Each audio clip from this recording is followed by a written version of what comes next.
Welcome in. We have made it into technically 3, but it's week 2 for us. Our second week. Everybody else's third. We're going into the third, I guess. It's kind of like a birthday. Is that right? You're entering your 40th year, but you're actually 40. I don't know. Anyway. Nah, man, I've just been 38 for like many years, so Well, I like that age. We're just gonna do it every year. over and over. You're just going to stick Mhm. with that one. Yep. Well, I mean, if it works for you, that's all that really matters, right? Jason, in a post-facts world, that is my truth, okay? Yeah, I guess that's fair. It's really whatever you want it to be, right? You can do whatever you want. It's not that big a deal. Oh no, Glitchy's already coming in. It's rough when you're into week 3, and every minute your team is getting worse. I feel that. I feel like a lot of people are feeling that. I mean, it's just one of those things what you're dealing with that everybody's quarterback is now hurt already, or your wide receiver's out and underperforming. But we're here to let you know it's okay. Take a breath. It's only week 2. Going into week 3. A lot of time left. There's what? That makes 13 weeks after this, including this one, to start playoffs. I guess some for 12 and whatnot, but just how it is. So, welcome in to Roster of the People. Jason Draven, Neil Smith. How's it going, Neil? Oh, it's going pretty good. It's going pretty good. Can't really complain. Only complain. Well, I mean, no one would care even if I did. So, painfully true statement that. But no, I tell you what, man. We go through this every year. I think for people, it's less, the pattern is less obvious. But by virtue of what we do with this, we see the pattern. So we're right on schedule, if you ask me. This is all normal. We're right on schedule with the normal pattern. Part of the plan. We're all right there. We're into we've gone from optimism to reality, panic, and then now we're into the next phase of the post-panic situation. That's what we're doing. We're right there, and eventually we will get. It's not the 5 phases of grief. It's not the phases of grief, but it is tangentially related to that. It's similar to it. It's part of it. So eventually you get to acceptance, right? And that's where we're gonna get to. We'll get there. Eventually, equilibrium will work itself out, and then everybody will. You'll never be happy. No one will be happy, but they will get to a point where they accept it. This applies to all of our teams as well, guys. It's just how it goes every year. Yeah. So Daniel's in. Says hi, guys. So hey, Daniel. Welcome in. And Steve, here you go. Nonsense Steve. Love it. Just lost Burrow. Lamar or Josh Allen?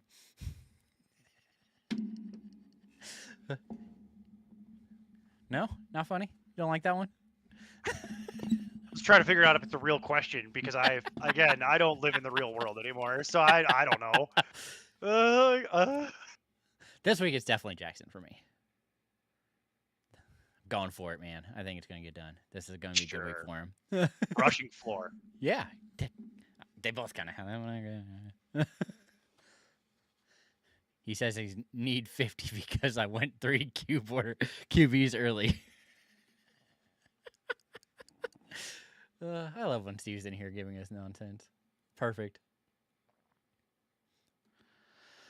Okay, I guess this is more of a real question from Glitchy. Aaron Jones to IR. Pacheco isn't playing well.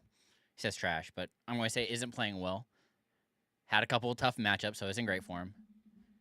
Is Judkins going to take over Sampson? And Ridley about to get fired?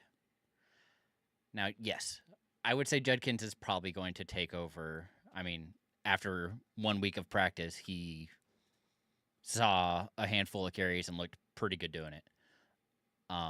But Well, okay, but that's an oversimplification because we got to get into we got to take our redraft hats off, put them over here. Don't lose it, but just put it over here for a moment. Put your dynasty hat on, and let's talk about why that is because we got to get into the idea of draft capital briefly.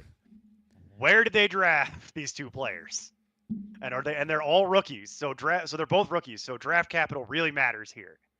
We're not too far away from that yet. So we got to keep in mind that they brought Judkins there to be a meaningful part of their offense. We can talk about the idea of the words bell cow if we really want to like get into that. But we got to talk about they spent a second round pick on Judkins. This was always going to happen. The only way this didn't happen is if Judkins was going to get like, in trouble. yeah, that's a nice way to put that. I had a much Thanks. more mean way to put that. Which I think might be warranted, but it's not happening. So, he's gonna skate, and because he's gonna skate, he's gonna be starting for Judkins or for Cleveland, and now we're getting to where we were gonna go, which is Judkins is gonna be not like the guy in the sense that he's gonna be the bell cow who does literally everything on every down, because that doesn't really barely exist in the NFL anymore. Anyway, but he's going to go back to being like they're going to give him the opportunity to be the player that they spent a second round pick on for them, which is to say he's going to play first and second down basically every drive. I mean, Maybe even they do potentially this thing third. where they start. Yeah. Yeah, even when they start, maybe they'll start alternating at some point. Yeah. But I think a lot of people got really excited about Samson. And then all the off the field drama, and then Samson comes out, looks good, catches a bunch of passes week 1. And then you see what he looked like on 11 carries? Yeah. And it's like, well, this is why they spent a second round pick, guys. This was the whole point. Like, so now people are starting to get kind of mad, might be the right word, but I think mad might not be the right word, but I think they're starting to see like, oh crap. Like, Yeah. Samson is going to be the guy who you want in PPR. I mean, that's honestly, I still think that the upsides there hit the getting him in space is still there. It's just if you're wanting, I'm comparing these two as Samson is like a Charbonnet-esque, while Judkins is more of a walker. Like he's going to go between tackle, have that explosive run. He's the one who's able to do that. Samson is not. He needs the space to work, and even then, it's really just going to be what you can get out of him in the passing game. It's not going to be. You won't see him get if Judkins gets 6 yards, Samson would get like 3, 2. I mean, somewhere in that area. So definitely a talent disparity between those two. it's Judkins is going to get all the between the tackles work. He's going to get the red zone work. This is why he was ranked the way that he was. It's just that we've hit a little small bump in the road on his valuation because of all the off-field noise, and then Samson looked good. But there's a reason they were willing to put a 5th round pick on Samson. Like they need 2 running backs. They want to run a 2 running back system. Is it going to be exactly like what they do in Seattle? Probably not. That gets into the next thing from Glitchy here, which is it worth dropping Samson? That depends entirely upon what else would be available. Yeah. It has virtually nothing to do. Yeah, it has virtually nothing to do with I know this is weird, but it has almost nothing to do with the conversation that we're having.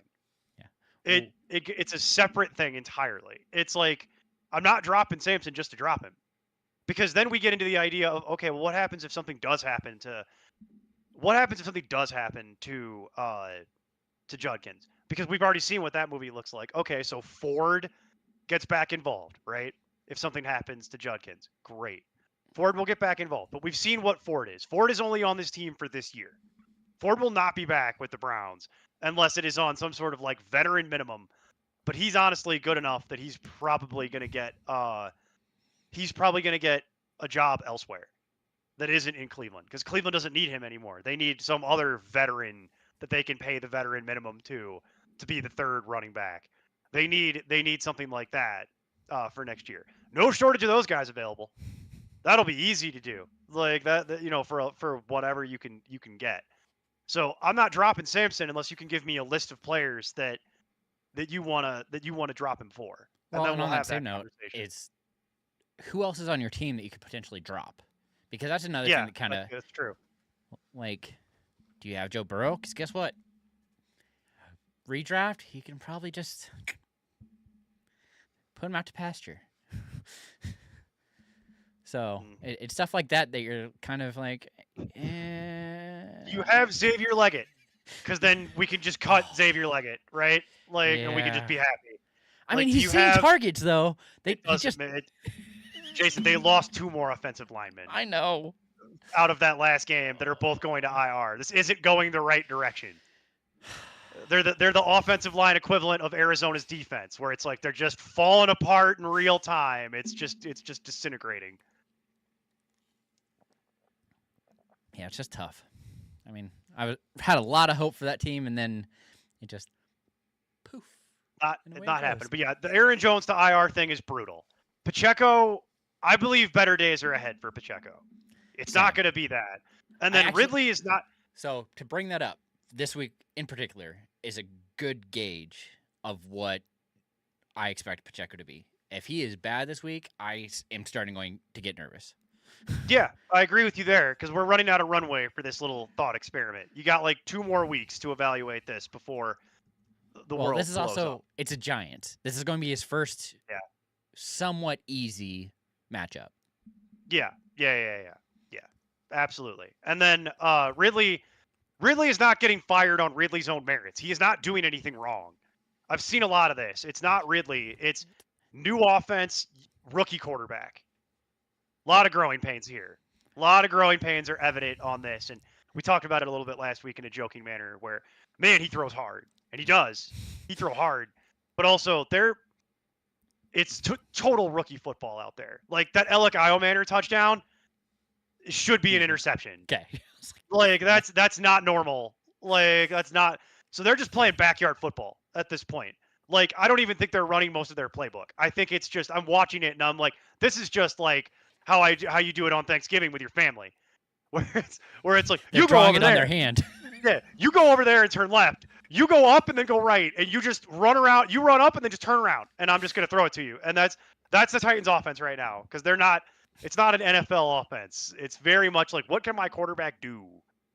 All right, well, he can do backyard football at this point in his career. That's what he can do. So that's not helping you from a fantasy standpoint. I know that doesn't like what I just said isn't making you feel better, but I would not just cut Ridley for the sake of cutting Ridley at this point. The other one is I see that he has posted. I was like, Josh Allen killed them last week, and then London lost by 4 points. Or are you talking about Glitchy? No. Talking about Glitchy's thing at the bottom here. Okay, so he has his bench is he's got Fields. All right, well if you have an IR slot, just put him there. Yeah. He's got Sampson, Scatabo, Pacheco, Keenan Allen, and Aaron Jones on IR. Okay, so sure, if you want to keep Aaron Jones, if you only have one IR slot, you're deciding between who goes in the IR slot, Fields or Aaron Jones. Probably Aaron Jones because I agree. you could probably replace Fields at this point. But would you rather have Scatabo or Sampson? Yeah, but the other side of this whole pity party is Keenan Allen. You got Keenan Allen for nothing. And he's doing excellent for you. Like, yeah, so it's like for every Aaron Jones goes on IR, some of these people are terrible. There is that success story. What about picking up Franklin? Like, did that get it done?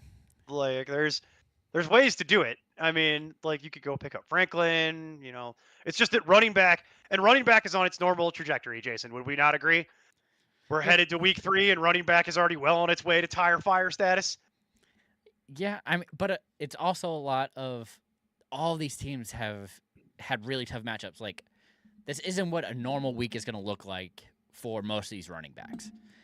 You're seeing a lot of tough matchups early, and so I feel like a lot of the players that you have drafted are struggling because of that, and it looks bad, but they're actually performing just fine. It's just other teams are doing well against the run.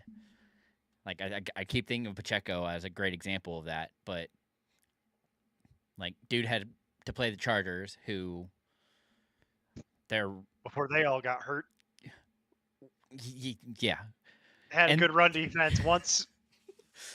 We'll see how it looks after with Matt gone. I'm real nervous on that. But even then, Glitchy, you can go ahead. You can go ahead and drop Fields for Dak. That's fine. yeah, I agree. That's an easy one to deal completely with. fine. Yeah. Don't need to spend a lot of time on that. Yeah. But and then they played the Eagles, who of course, like, they have big guys down there who are able to stop the run. It's just something that they've been good at forever. So now, if he struggles against the Giants, something's gone or wrong. let's say he struggles, but Kareem Hunt has like the second greatest game of his life. Yeah. Okay, now we have concerns because you can't be getting outplayed by 30-year-old washed Kareem Hunt. Okay, like washed is cruel. He's not washed, but you can't be System getting running outplayed back. you can't be getting outplayed by the guy you were literally drafted to replace.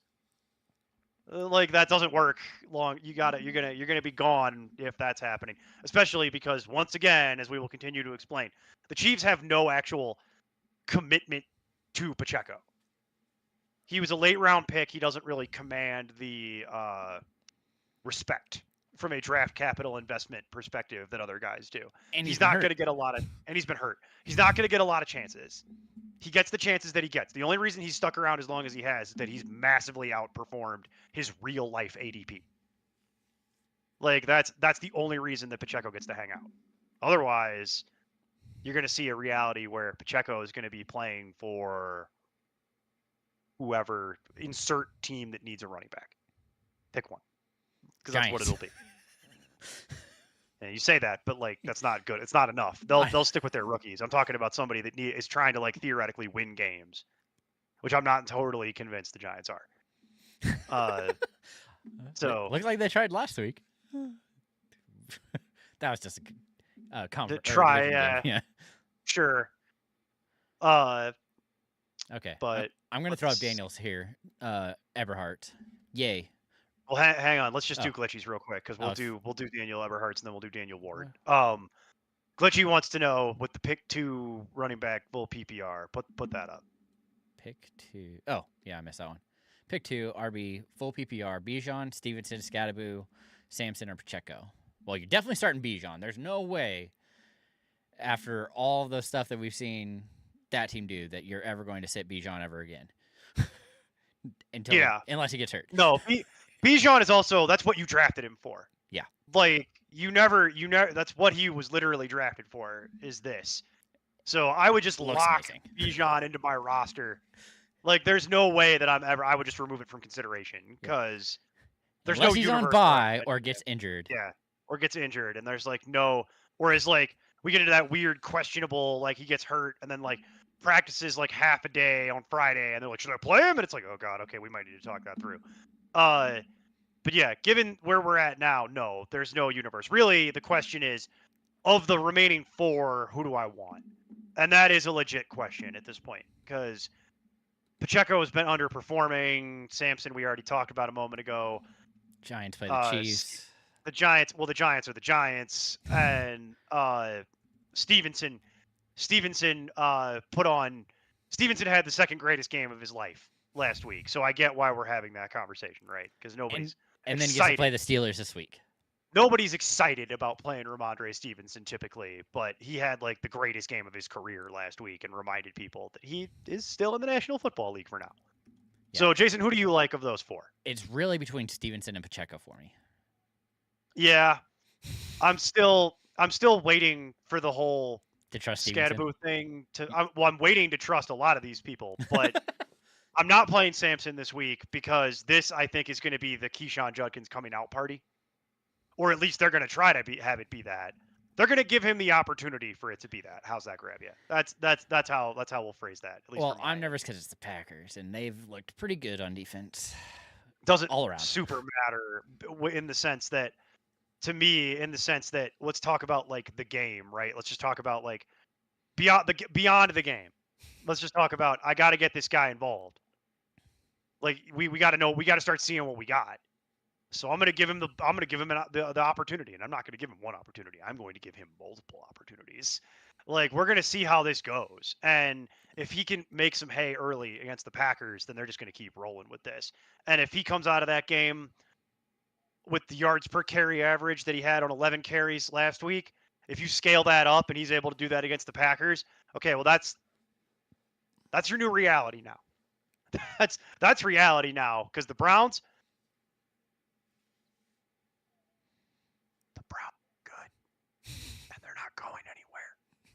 So we'll just do this.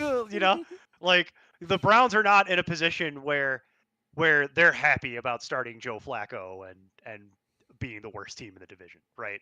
So if they feel like they've got something with Judkins, they're going to go to him early and often, and he's going to be like the centerpiece of team crap. Like, and then we'll reevaluate what that turns into next year, because we'll figure out who's actually going to be their long-term answer at quarterback, more than likely.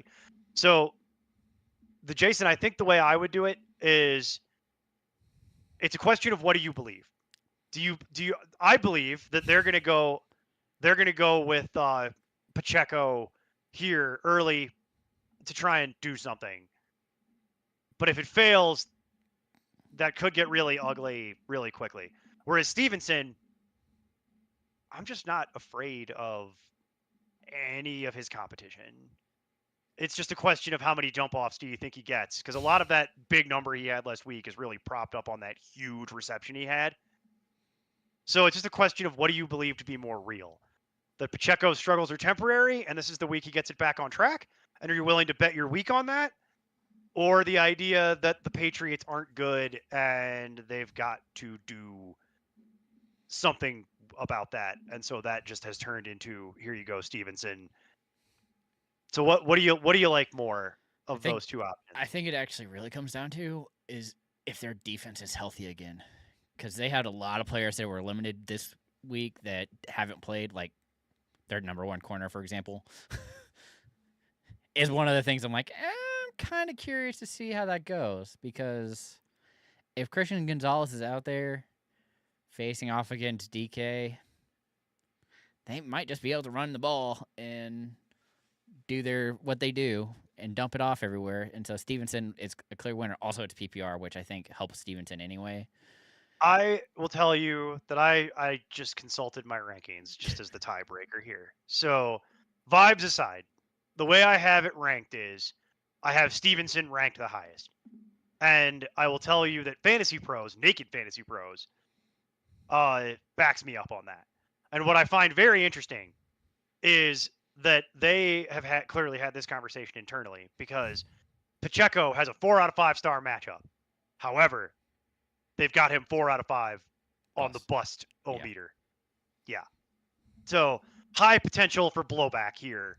Stevenson, on the other hand, 4 out of 5 matchup, 1 out of 5 on the bust O-meter. So believe what we say or don't.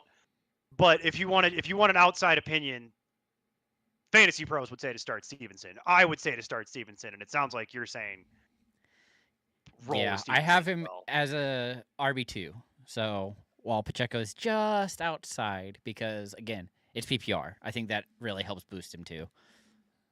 I have all of these people basically as flexes at some level. Yeah, Pacheco, I have high to low end flexes. Yeah, like high to low end flexes. Stevenson and Pacheco are high end flexes. Sampson and Scadaboo are lower end flexes. Okay. I think we're going to tell you to go. I think we're going to clean sweep it, Glitchy, and tell you that everybody's going to tell you just roll Stevenson this week. Yep. Okay. Daniel, we will come back to this, but I want to answer these questions first because we got a handful that are coming in. So, Daniel Ward comes in, doing his thing. PPR, Franklin or Tracy? I think that was pretty easy. Franklin. Yeah, Franklin. Bills or Seattle defense? Oh, I got Seattle really high. But I'm going with Bills. Bills usually crush Dolphins in Oh no, I have the Bills at 2. I have the Bills at 2. Okay. I just the Seattle things tickled a nerve in my brain, because I'm like, I remember doing this, and I'm like, I have Seattle really high this week, given that it's for Seattle. Yeah. But no, I have the Bills at 2 against the hapless Dolphins. on a short week. Yeah, I was like, this isn't Possibly no Waddle. Possibly no Waddle. Yeah. Roll Buffalo. Okay, Tracy or Pacheco in PPR.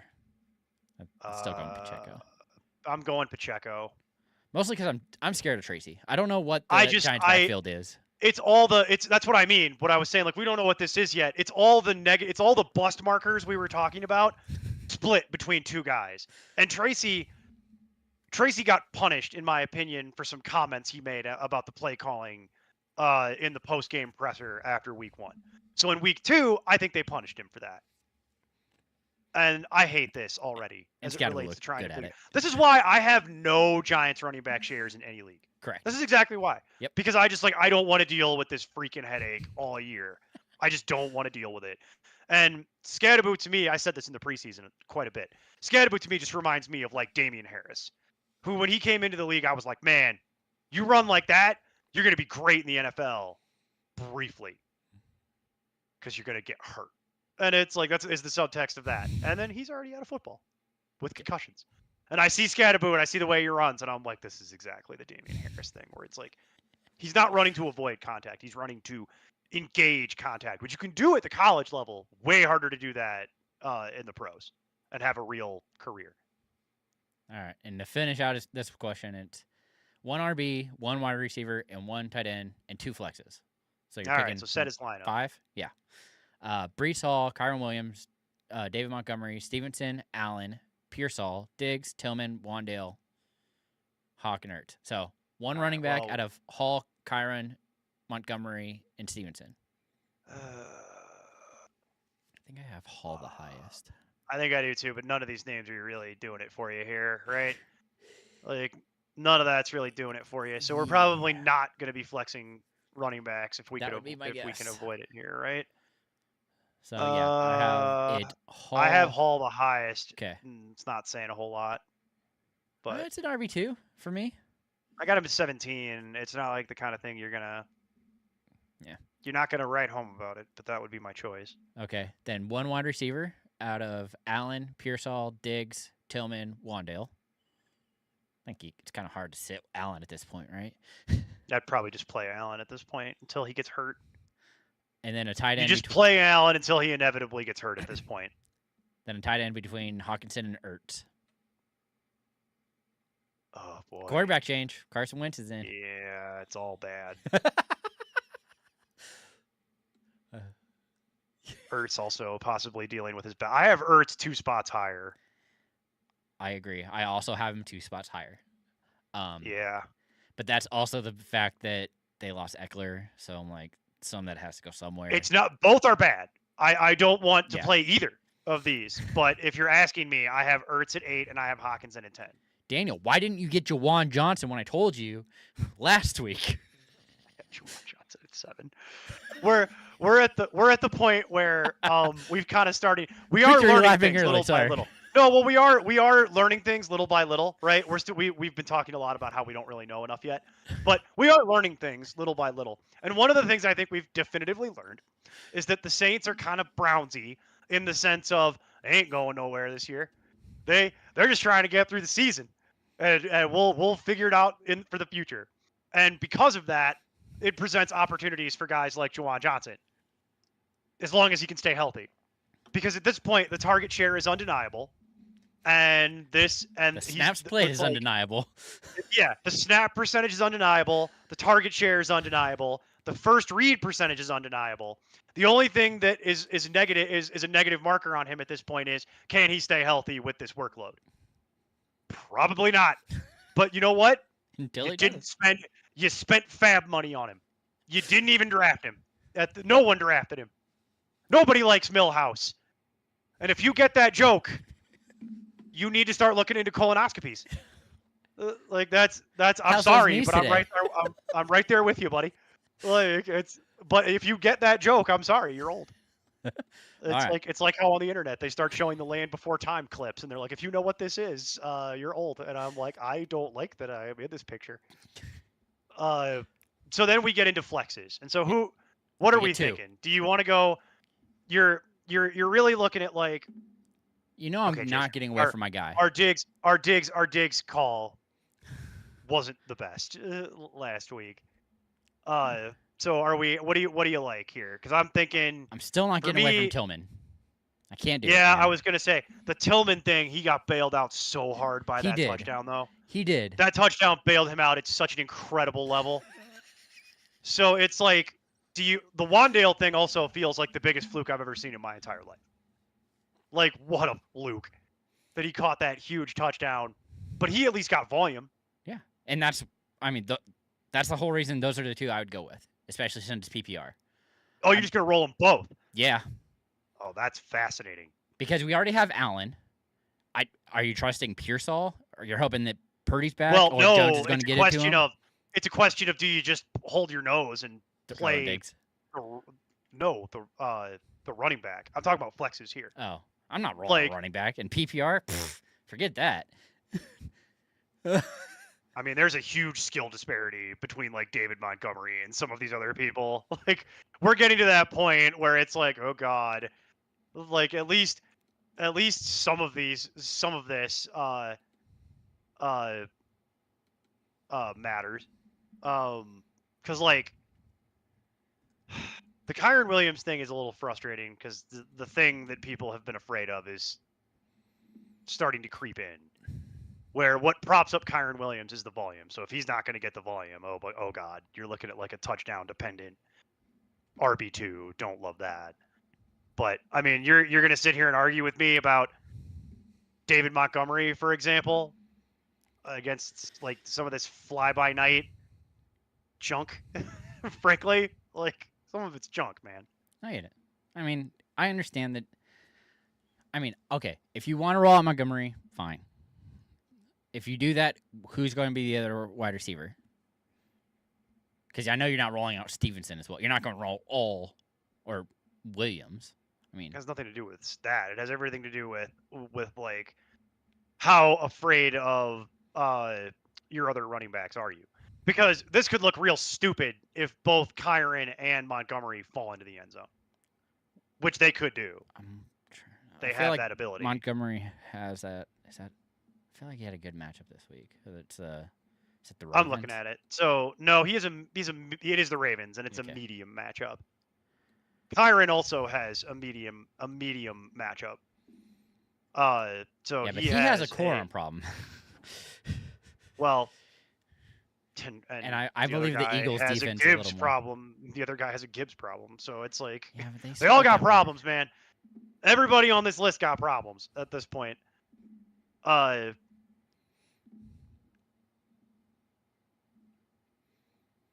I'll tell you, I have Williams rated the highest of any of it. It's just what I know that Daniel won't like that because that's full khaki pants territory.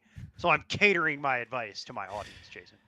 I know this man over the years well enough to know that he ain't going to want to start two running backs and put on his khaki pants.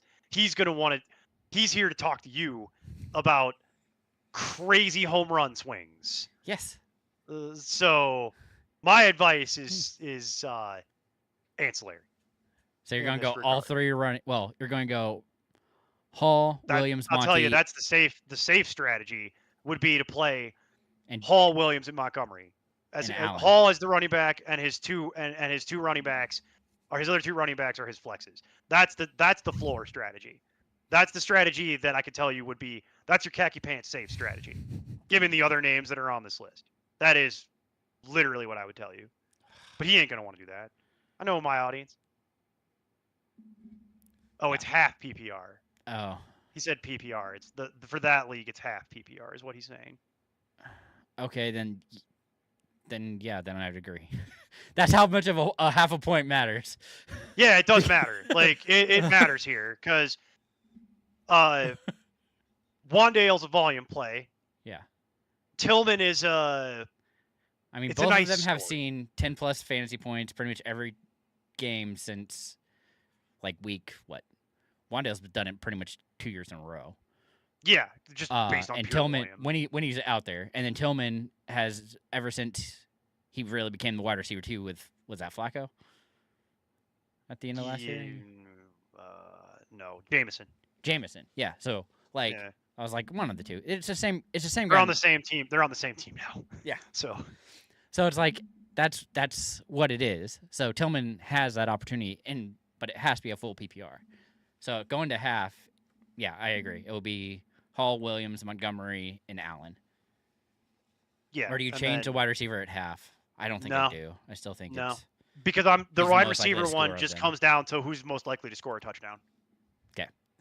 It just comes down to who's the most likely to fall into the end zone. A lot of this really comes down to who is just the most likely to fall into the end zone.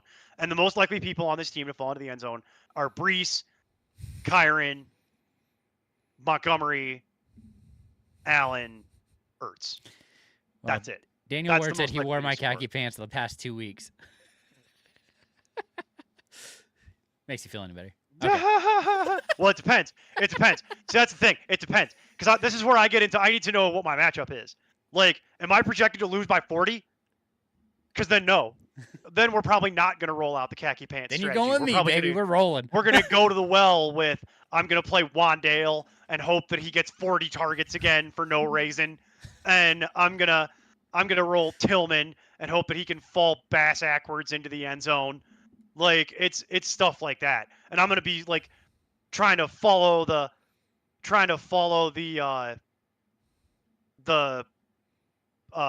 what's his name? Why can I not remember the guy who plays quarterback for the 49ers?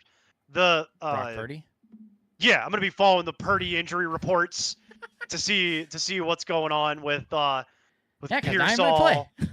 Yeah, because we're gonna get into that if that's what it is. But if you're telling me that I have a realistic chance of winning this game, and it's half PPR, I'm gonna hike my khaki pants all the way up to here, belt them with my braided belt, and we're gonna run the safe strategy, which is the 3 running backs, Allen and Ertz. That's the conservative lineup that you set here, knowing full well that that's based on playing the percentages around touchdowns, which is kind of hard to predict. You do open yourself up to the reality that some of your bench players could outscore who you started if you do that. So, but Daniel will answer that as we go. All Let's right. Going to Tamara. Is that good? Yeah, go. All right. Thoughts on Rodgers against Pats to cover for Purdy and Fields this week? Is it a gambling question? No, I'm thinking because she's unsure of Purdy and Fields is in concussion. I mean, both of them have. Oh, cover 4, not cover Yeah. the spread. Okay, Yes, okay, yes, yes, okay, yes, yes, okay, yes. okay. to cover Yeah, that 4, makes not sense. covering the spread of. Like, that's a weird question. Like, I'd say I save think- your money. yeah. Bet on something else. I would Let's prefer find a new somebody bet else. for you. I'd be like, let's find a new bet for you, and let's get you set up with Mason, because I'm sure Mason will have a better bet than that. If you want a 1 week stream, the question becomes, what's a 1 week streamer, right? I think it All might right, be Carson let's Wentz. But again, I you're watching. You have to watch. It's Carson Rodgers. Wentz, Mac Jones potentially. I'd still prefer. I doubt you got Browning because that sweepstakes is probably over for you. I have Rodgers at 25. So Yeah, you're looking at there's a lot something of that options would ahead of be him. higher than 25. Was Michael Penix cutting your league? Because I've seen a lot of that this week. A lot of people dropping Penix all over the place. He's one of the highest drop players. Penix is playing Carolina this week, for the record. So if you're out there just cutting Penix, I'll take a great spot start this week with the Penix. Looked like death last week. Basically the best matchup you could have this week if he was available. Or so I brought up Mac Jones, Mac Jones, I'm Browning. okay with Mac Jones against Daniel Arizona, Jones? knowing Against Tennessee. where did I put Daniel Jones? I try not to think about Daniel Jones. It's depressing. It depresses me. That might be too high. So currently above Rodgers. I only I have have Daniel Jones as like back end spot starter this week Okay, yeah. against Tennessee. So if Daniel Jones was available, sure. Yeah, easily. So I currently have Geno Smith, Carson Wentz, Drake May, Jake Browning, Mac Jones, and Daniel Jones. All Yeah. people that are were widely available prior to Wednesday. I don't know what they are now. Yeah, and I have Russell Wilson, Sam Darnold, Mac Jones, Browning if he was still available, Geno if he was still available.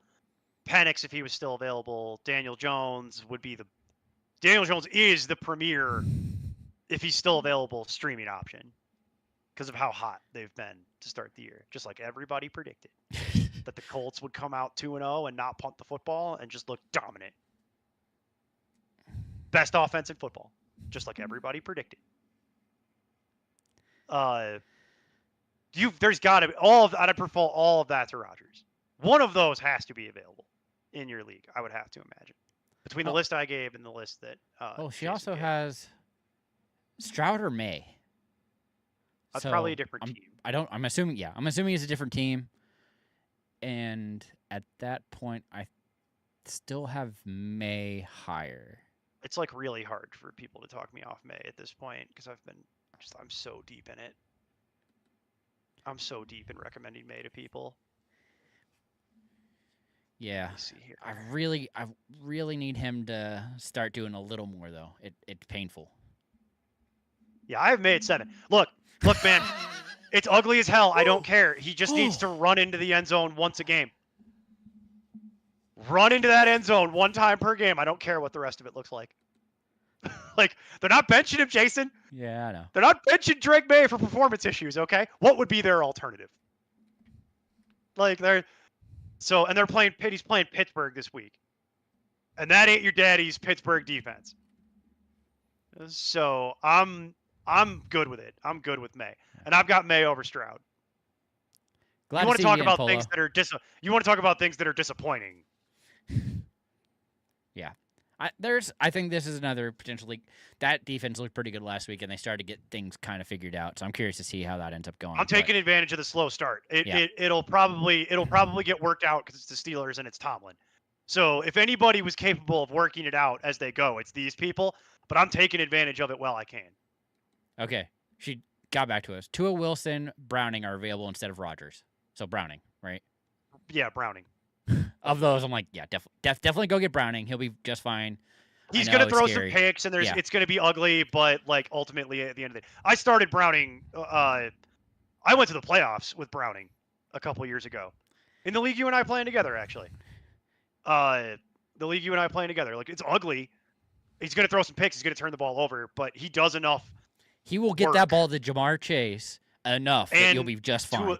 To a lesser extent, T. Higgins as well. Like he knows how to play. It's And just Tanner Hudson. his decision making is questionable. Let's just say that. He's very confident. He's very confident. He's very confident. Almost Jamin. He's not Jameson Winston, but it is Winston like. Winston. There is a Winston level of confidence happening there. All right. Okay. Hopefully that helps, Tamara. All right. Go back to the top here. Pick 2 for Glitchy. Bijan, Stevenson, Scat, Samson, Pacheco. Oh, I thought we did that one already. We did that. Okay. He He must have said it restated twice. the question. Yeah, he restated the question. Okay. All right, Daniel. Go to Daniel. PPR pick 2. Debo, Worthy, Adams, Diggs, Ridley. Also, how do you feel about Chase going forward? Is that Jamar Chase? Chase Brown? I'm assuming that's Jamar Chase. Chase will be just fine with Browning. I'm not worried about Jamar Chase. Might actually see more targets. Yeah, I'm not worried about Jamar Chase. I don't worry about Jamar Chase as a general rule. They'd have to have a much worse backup than Browning for me to be worried about that. All right. So Debo, Worthy, Adams, Diggs, Ridley. I'm thinking Adams for sure. Adams. I'm playing Adams and Debo. Okay. Even if it's not Daniels? No, I'm not worried about it. Okay. I wasn't sure how much that would affect you. It's really close between him and Ridley for me. I have them back to back. So what does it the Ridley thing is an 8. You're gonna get 8. Right? That's what we've seen so far. Unless he falls in the end zone. You're gonna get an 8 unless he falls into the end zone, which could theoretically happen. So that's kind of what you're looking at there. Adams is like, I'm playing Adams. Yeah. Like there's no way you're talking me off that. Worthy, I'm not convinced that he's playing, and I would really like to see what his shoulder looks like one game before I trot him back out there. Yeah. He's what the snaps the look best. Like too. He's the second best player behind Adams as a player that you have. But if he's got to play in some sort of sling or brace as a wide receiver, we've seen that movie before, Jason, many times. Really hard for a wide receiver with a shoulder injury It's not like a running back where it's like, we'll just brace it and have him go out there. Well, that's what He's I was gotta be hoping able they to would get his do with arm Khalil over Mack. it. Just put that He's- sucker in a cask and let's go, baby. He doesn't He's need got to that be arm. able, It's but a Worthy's stump. got to be able to get his arm over his head. That's yeah. That's way harder. So it's like Debo is also just on such a weird. This is kind of what I predicted, where he'd come out of the gates firing, because he was there for all of training camp, which means he would have gotten reps with Mariota. So I'm not really worried about that yet. Yeah. The alternative is you get your 8 with Ridley or you get your 8 with Diggs, and you're hoping that one of the two of them falls into the end zone. To me, Debo is the one that's the most attractive here. But really, all three of them are kind of the same. Really, the question could be restated, Jason, as who is more likely to score a touchdown this week, Debo, Diggs, or Ridley? And that is You could really restate this question that way, and that is what the question is. Now, the hard part about that question is that I could throw a dart at a dartboard and be about as accurate with that. So for me, it's Debo. I give the edge to Debo slightly. I just feel more confident in that I know what his role is at this point, and that yes, it is an annoyance that he's going to have to play with Mariota this week, but it doesn't crater him for me. And again, we talked about it slightly, but Eckler going on IR helps Debo, helps Ertz massively, because they are the short area target. I don't know about massively for me, but it does help them. Well, do you think they're going to give it to McNichols? Like that's no, it's an uptick, but it's not. I don't think it's a world changer. I'm not redoing my rankings because of it. You know what I mean? Like Eckler was never going to get enough targets in my total rankings, mostly because I had Eckler only playing about 5 or 6 games anyway. But that's a different conversation. So Rude. We're really only about 3 games ahead of schedule for what my Eckler projection and ranking was. I know that sounds cynical, and I'm sorry, but here we are. I'm right. It's a 30-year-old guy on a reconstructed knee that then blew out his other knee. And I feel bad saying that because it makes me sound like a callous jerk. But it's the world we live in. So are you going with me with Debo, or are you going against me? I'm good rolling with Debo, and because again, I had him above Ridley, but they are close. That's the only reason I brought it up, is because all 3 of them I think are pretty close, to be honest with you. That's why I'm saying it's all kind of the same game. You're definitely playing Adams. It's who's most likely to score. Adams is a separator, where Adams is not involved in the rest of it. Yeah, exactly. Tier break, the other 3 guys. You got one guy who's an every week wide receiver too. The other guys are flexes.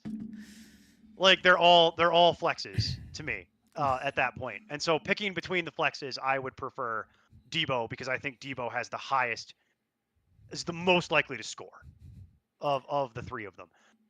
I'm going to look real dumb when this is the week when Ridley finally takes the top off the defense and go. No, it's more just the it's one gonna be play one line bomb. He takes the top off the defense on a 60-yard bomb and then literally has like 2 catches outside of that. So his total day is 3 for 68 and a score. Yeah. But that's what the right answer would have been, and I'm gonna feel real. I'm not gonna be very happy. It's probably gonna happen. This should be the ideal matchup for him, where he finds a. It happens all the time when I bet against Ridley. I've bet against Ridley for years because he's getting old, and he inevitably will do it. It's just a question of when. But I like Debo because I know what Debo's role is going to be, at least for now, and I'm more excited about Debo than any of the other 2. Plus, let's use Debo while we can before he either inevitably gets hurt or recedes into being Debo. Because right now he's playing it like old Debo, waiting for when he finally regresses into current Debo. Daniel also, I guess, shortly after said, "Do you think Daniels is a go? And if so, do you play him or plug in Daniel Jones?" Okay, so I will tell you, I have Jaden Daniels at 11, which is all injury related. I have Daniel Jones at 12. Yeah. But I've got them right next to each other right now. Ask me again when we get to Sunday, because I need to see what the practice reports are. I will say, you've got the best possible streaming option for this week already on your team. Yeah. So it's an easy thing.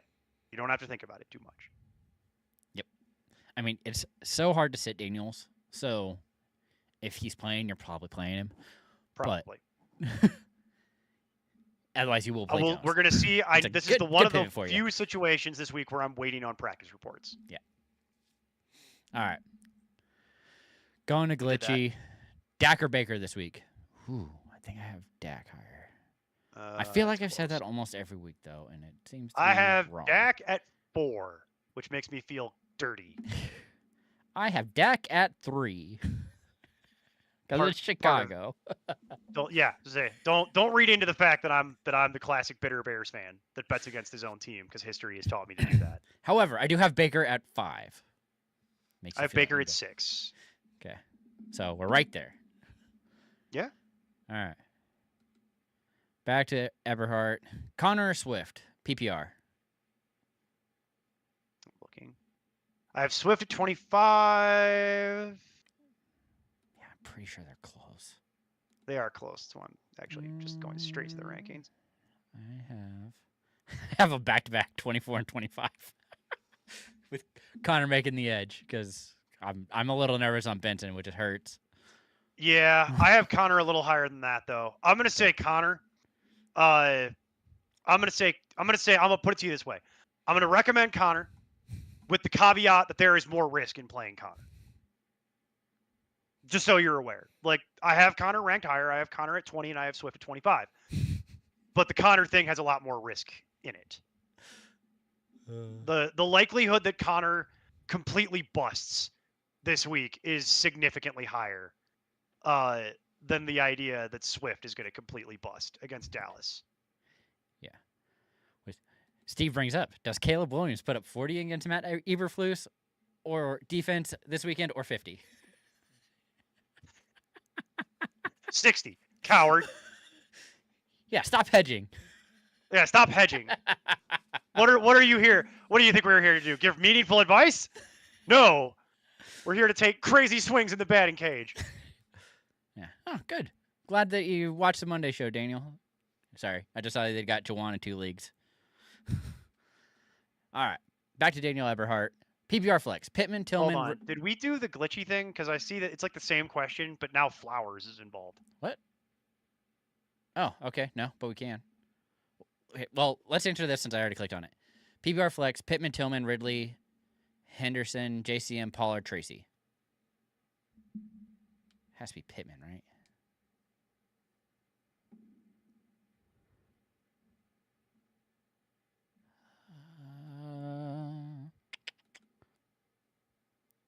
I think it's Pittman. Pittman at 18. Is anybody above him? Don't think I have any.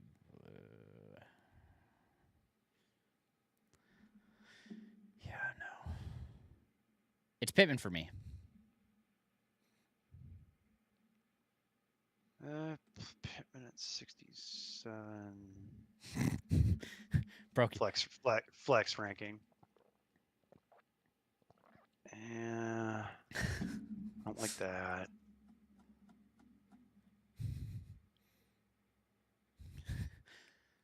While you're thinking, Steve said, no, he'll be resting by the 3rd quarter, so couldn't go to 60.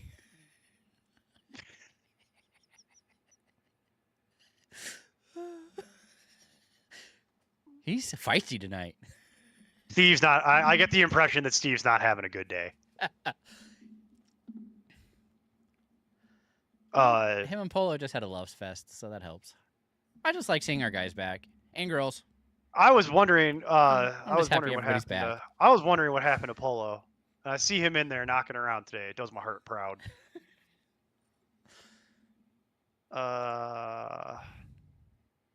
Are you really? So the only question I have around this is Pollard for Daniel. Yeah. Do you still want to play Pittman over Pollard? I love what Pollard's able to do, but the upside for Pittman's just, I mean, it's Titans, man. If you're going with Daniel Jones, Downs is on the injury report right now, doing what he does. Yeah, it's weird. I don't know what's going on there. Yeah. So, like, it could just be a rest day, but Pittman's out there. And all it really takes is one, let's be honest, against the Titans for Pittman. Yeah. I have those two close. We'll go with Pittman. Go with Pittman, Daniel. Yeah. I agree. It is close with Pollard. I have Pollard right there, but Pollard is the only one that really moves the needle for me. So those are your two choices. I would eliminate the rest of it from consideration offhand. All right. We'll go back to Glitchy real quick. Pick 2, full PPR, Flowers, Ridley, Pacheco, Allen, Sampson, Scat. And at that point, taking wide receivers. I'm going to go Flowers and Allen, and it's not close with anybody else. Oh, you're talking about we're backing up to Glitchy's question? Yeah. The one that involved Flowers? Okay. Yeah. Because I was like, if you're throwing in Flowers, yeah, I'm going to play Flowers, especially this week where I think this game could be one of the back and forths. Yeah, let's roll that out. Yeah, Flowers and Allen. Go with it. All right. Polo. Chad Corey back in. Stevenson or ride with Travion Wave? Oh, the Travion Wave against Pitt. Whew. That's a good question. So, which running back? We've got to it again. The rookie running back. Everybody saw them have some hot starts and then fizzle because they're rookies. And people are worried that they don't know what they're doing when they actually see a good defense. And they go back to the guy who knows a lot and want to run the ball. I will make this as easy as I can. I have Stevenson rated higher this week because I want to play my traditional running back against what we've seen of the Steelers' defense to this point. Correct. I know it's not sexy. It's definitely not sexy. But we're also not telling you to drop Travion. No, don't do that. Don't hear what we're not saying. Don't do that. Don't do that. That's a bad decision. I'm just saying this week, given the matchup, from what we've seen of Pittsburgh's defense so far, this matchup favors Stevenson over Henderson. That's it. Yeah. Like it's that simple. It's a 1 week thing. And Fantasy Pros, by the way, valid. They concur with my opinion on that. They've got the bustometer on Stevenson at a 1, whereas the bustometer on Henderson is a full 5 out of 5. Because if they're not going to have to throw dump offs and they're going to need somebody to run between the tackles, which is what Pittsburgh's been struggling to defend against, by the way, that really sets up for a Stevenson game. So that's where I think we're looking this week. I roll Stevenson. I agree. As unsexy as that is. It's a shiny new toy. You got to see it 1 week because they needed it. Well, they're They losing. need it this week. Yeah, I'm not convinced they're going to be losing this game to work the way you're hoping. So, all right. Move on to Polo. Should I panic with Kyron Williams? This is a valid question. Now, I had to post it because I'm like, yeah, that's a good one. It's more like a conversation than it is anything. So, panic. I historically advise people not to panic in general because panicking usually causes bad decisions. So, I tend to not high blood panic, pressure. and We don't want that either. I would say it's kind of about managing expectations, right? It's about if you drafted Williams with the expectation that he was going to retain his huge workload from previous years, well, then you felt really good about that in week 1 when that's what he was on track to do. And then they said that they were going to try and get Corum more involved, and they did. They got Corum a little more involved. So it becomes the question. It just becomes the question of, do you think can Williams still return some kind of value if he has to share at any level? Because you could make this argument in 2 different directions. Is the entire reason that Williams had value based purely on volume? Or if you reduced his volume, could you maybe keep him healthy and preserve a little bit more, have him be a little more explosive? You know what I mean? So panic, I'm not going to panic because panicking doesn't really help me. It's more a question of like, it's something to monitor. It's something to monitor. Can the two of them exist in that ecosystem together and both still have value? And then we kind of need to have a conversation about, okay, well, do you mean by panic? Do you mean should I be immediately trying to shop Williams right here, right now, and just try and get him off my team? Like, and just because if you mean panic in the sense that some people might mean it might mean I want him off my team right now because his value will never be higher than it is right this second, and so I'm going to take what I can get. Is that what you mean? Because so I don't know, Jason. What's your general advice here? Yeah, I mean, I think like most things, they're trying to keep players healthy because they want a ring at the end of it. So, and if they're seeing that, they're going to want to keep him healthy and limit snaps. I see him as not quite similar, but Aaron Jones kind of a player where he will be explosive when he gets the ball, but how often that is going to be, because Corum is definitely not a pass catching back. So Williams is going to be in there for that.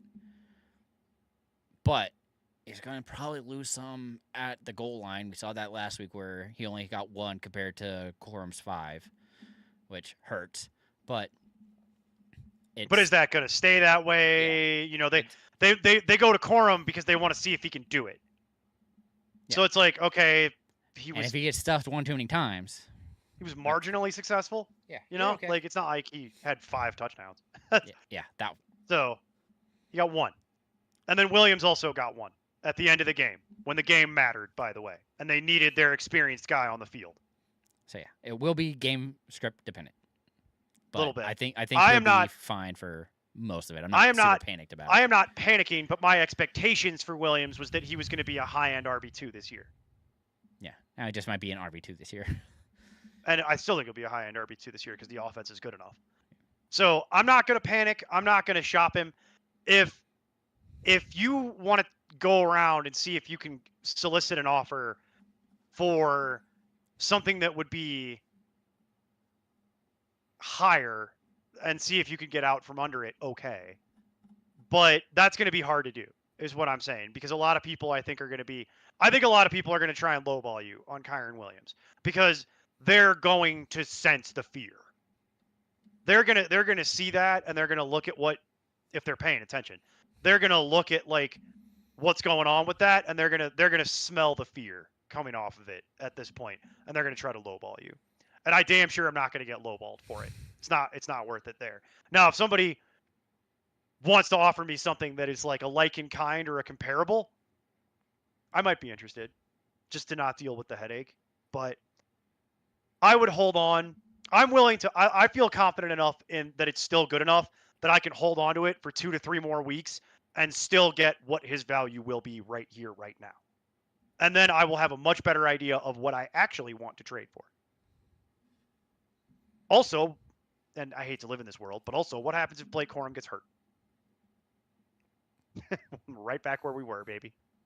Nothing changes. So I think enough of Kyren Williams, the player, that his value will be the same in week 5 broadly that it is right here, right now. So that's why I'm saying I wouldn't panic. I certainly wouldn't take a lowball offer. And the only offer that I would accept is something that is low-end RB1 value, high-end RB2 value. But I still stand by our usual mantra, which is I don't like doing trades until we get to at least week 5. Steve came in and said, "Yep, never sell though." Yeah. You never just sell. You never sell low, like, or he didn't say that, but that's what it is. Yeah. So you don't lock in those paper losses, baby. Nope. Gotta see the bigger picture. That's why we're here to help. We're kind of trying to put between the navigational beacons. Also, welcome back, Polo. Yeah. Okay. All right, I guess we're back to Daniel Ward.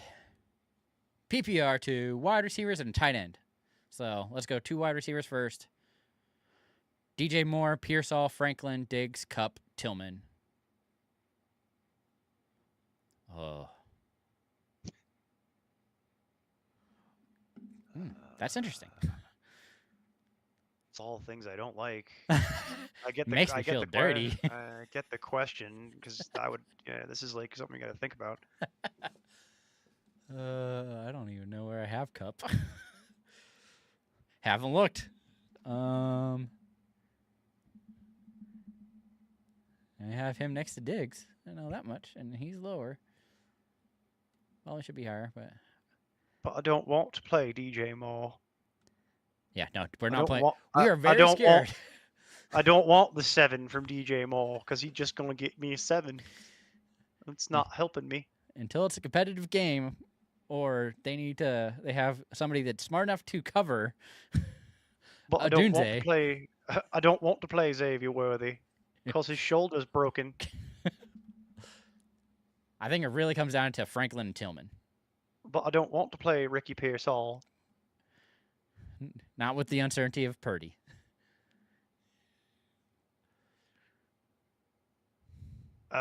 Even with the uncertainty of it, I still have Pearsall rated the highest.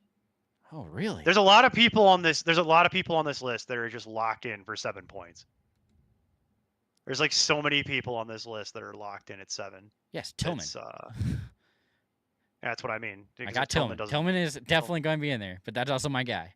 So it's hard for me to get away from If him. Tillman doesn't score, you don't I get a can't 7. quit you, get Blue. you get a 3 if Tillman doesn't score. Yeesh. Okay. I have Tillman and I have Franklin. Where's Cup? All right, I'm pretty sure it's Tillman and Franklin. Where the heck do I have Franklin? Franklin is a tough one to rank this week.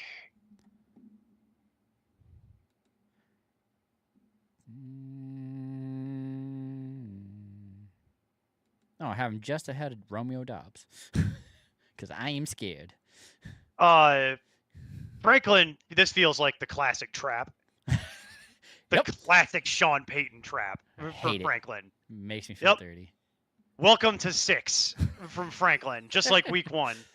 Like this feels like the classic trap. It's going to end up being a split between him and Mims almost directly. He's not going to out snap Sutton like he did this week. Pat Bryant's out there for no reason. Like it's because it's Sean Payton, and it's like, or this is the week they go back to Cortland Sutton. Oh. They go back to Cortland Sutton to make up for his ego taking a boo-boo last week. It's like Ingram comes in and just makes everybody sad. I have Pearsall and Diggs rated the highest. Ugh, we're not going to help you then. No, none of this is helping because this is tough. This is like a legitimate. This is probably the hardest question we've had so far because you're picking between flexes here. I'm not playing Worthy. I need to see that. We talked about that earlier because of his shoulder injury plus wide receiver equal bad. I am not super interested in DJ Moore. So yeah, I'm scared of DJ Moore. That's not even a thing. I'm terrified of that guy right now. Even with Mac Jones, Pearsall still put up a 7 last week. And Diggs didn't fall in the end zone, but he was more involved. That did happen. The conversion rate wasn't good, but it did happen. Kupp, I don't want to play Kupp. Like I'm not sold on that idea. Yeah, I have him the lowest in this bunch. If we're just going with like at this point, if you just want to go with pure upside because they're all basically the same, Franklin and Tillman. That's the highest upside. That's the one that has those. That's the highest ceiling. Franklin, if you're banking on Franklin getting a repeat of what he got you last week, but you're literally playing with fire. You're quite literally playing with fire. You're trying to figure out what Sean Payton's going to do week to week. Good luck with that, because Sean Payton doesn't know what he's going to do week to week. So it's like he's over there shaking his 8-ball, his magic 8-ball. It's the classic. This is the classic trap. So if you want to play with fire, and you're down to play with fire, it's Franklin and Tillman. That's the highest upside. If you want to go with like, if I'm going purely by my rankings, then it's Pearsall, warts and all. It's Pearsall, and it's Diggs. That's how I have it ranked. But if you don't like that and you want to say, okay, what's the upside game? How do I min-max? I want to min-max it for points, and I'm willing to take my lumps because I'm all about upside, and I go to the Jason Draven School of Fantasy Football. Then okay, well then if you're gonna play that way, then it's Franklin and Tillman. But you got to be prepared for the fact that you might get a total of 6 points between those two people. Whoa, Tillman will be fine. Stop being such a Willie? hater. Willie? Yes. I like Tillman. I'm He's just out not there more than insane all like these you other are. players combined. Well, not combined. And but yet, no, that's not even true. But like, he's like, hitting again, like you a got- 98% snap rate. Like it's I got to introduce you to my buddy Rob, who like is like a University of Tennessee alumni, and you guys can just spend all day together, hanging out, talking about how great Tillman is. Like, Tillman is fine. I don't hate Tillman. I like Tillman just fine. It's just if he doesn't catch that touchdown last week, you are so screwed. Like we are not having this conversation the same way if he doesn't catch that touchdown. So, I would say Tillman, who I have the highest of all these, and if you, it's really flip a coin for me between Franklin and Diggs. So, I have them back to back. It just depends on how risky you want to go. Yeah. The riskiest version of this is you play Tillman and Franklin and Fannin. That's your upside. That also has the highest ceiling. The high ceiling play is Franklin, Tillman, Fannin. That's what this is. The more conservative play that I feel a little better about is Pearsall, Diggs, and Ertz. Yeah, That's I'm the definitely more playing Ertz conservative way. this week. So I would probably play Ertz regardless because Yeah. I think Ertz, given the Mariota thing, is probably the most likely to score. potentially Mariota thing. Potentially, I think Ertz is the most likely of almost anybody on this list to score. Yeah. That's just what they're using him for. But if you want to get crazy, it's Franklin Tillman Fannin. That's like team upside to the moon. Like we're gonna shoot the moon and see where we land. Ooh, we're back at it though. Sorry, I'm gonna go Daniel Everhart's now. PPR flex. DJ Moore, Franklin, Wandale, Christian Kirk, or Judkins. Ooh. Judkins. I think so. I think it might actually be. Volume. It's either him or Wandale because I like Kirk. I like the idea, but right now we have to see it. I got to see what they're gonna do with him. Have to make sure he's healthy. I'm rolling Judkins. Yeah, I wasn't kidding. We're gonna That go wasn't a Judkins. I joke. hear Daniel. I may or may not have a tremendous amount of Judkins dynasty shares. Hypothetically. Maybe. Going to Ward. Pick 3. McLaurin, Devontae, Judy, Keenan Allen, Coleman, Franklin, Pearsall. Guessing that's Devontae Smith. Yeah. Yeah, I'm trying to. So, picking 3 of them: Judy, Allen, Pearsall. It's close with McLaurin. I'll just play McLaurin. Okay. All right, that's fine. I'm good with that. So those 3. McLaurin because of body of work. Well, and I think McLaurin because he is who he is. Like, whereas Devonta Smith, I just don't trust it. especially if Goddard's back.